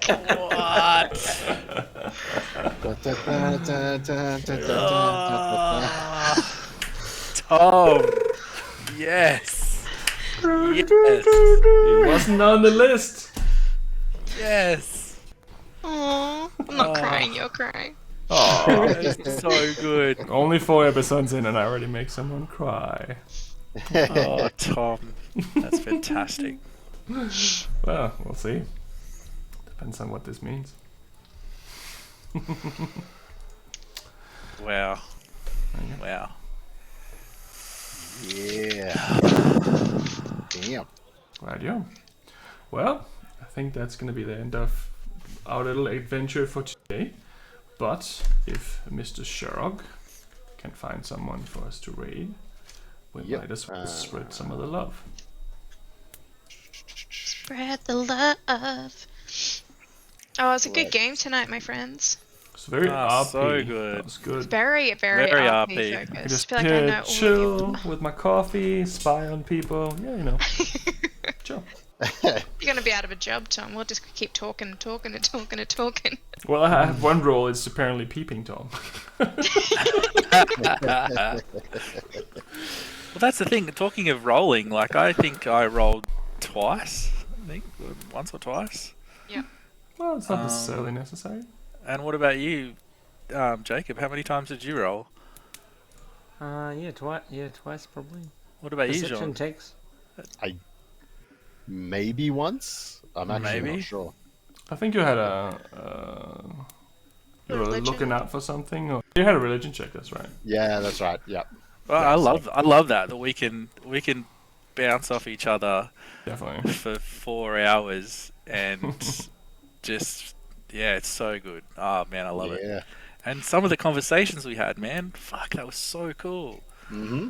Some very Damn. good conversations too, because of where you all come from.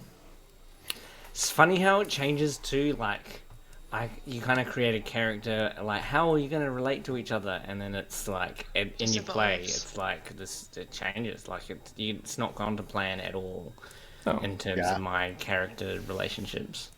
Well, I think that's also important to remember that even us in real life, we change our stances on things all the time. Mm-hmm. It's part of growing, which is very Ingue. Not in Bring that it all way. back. Bring it back now, y'all.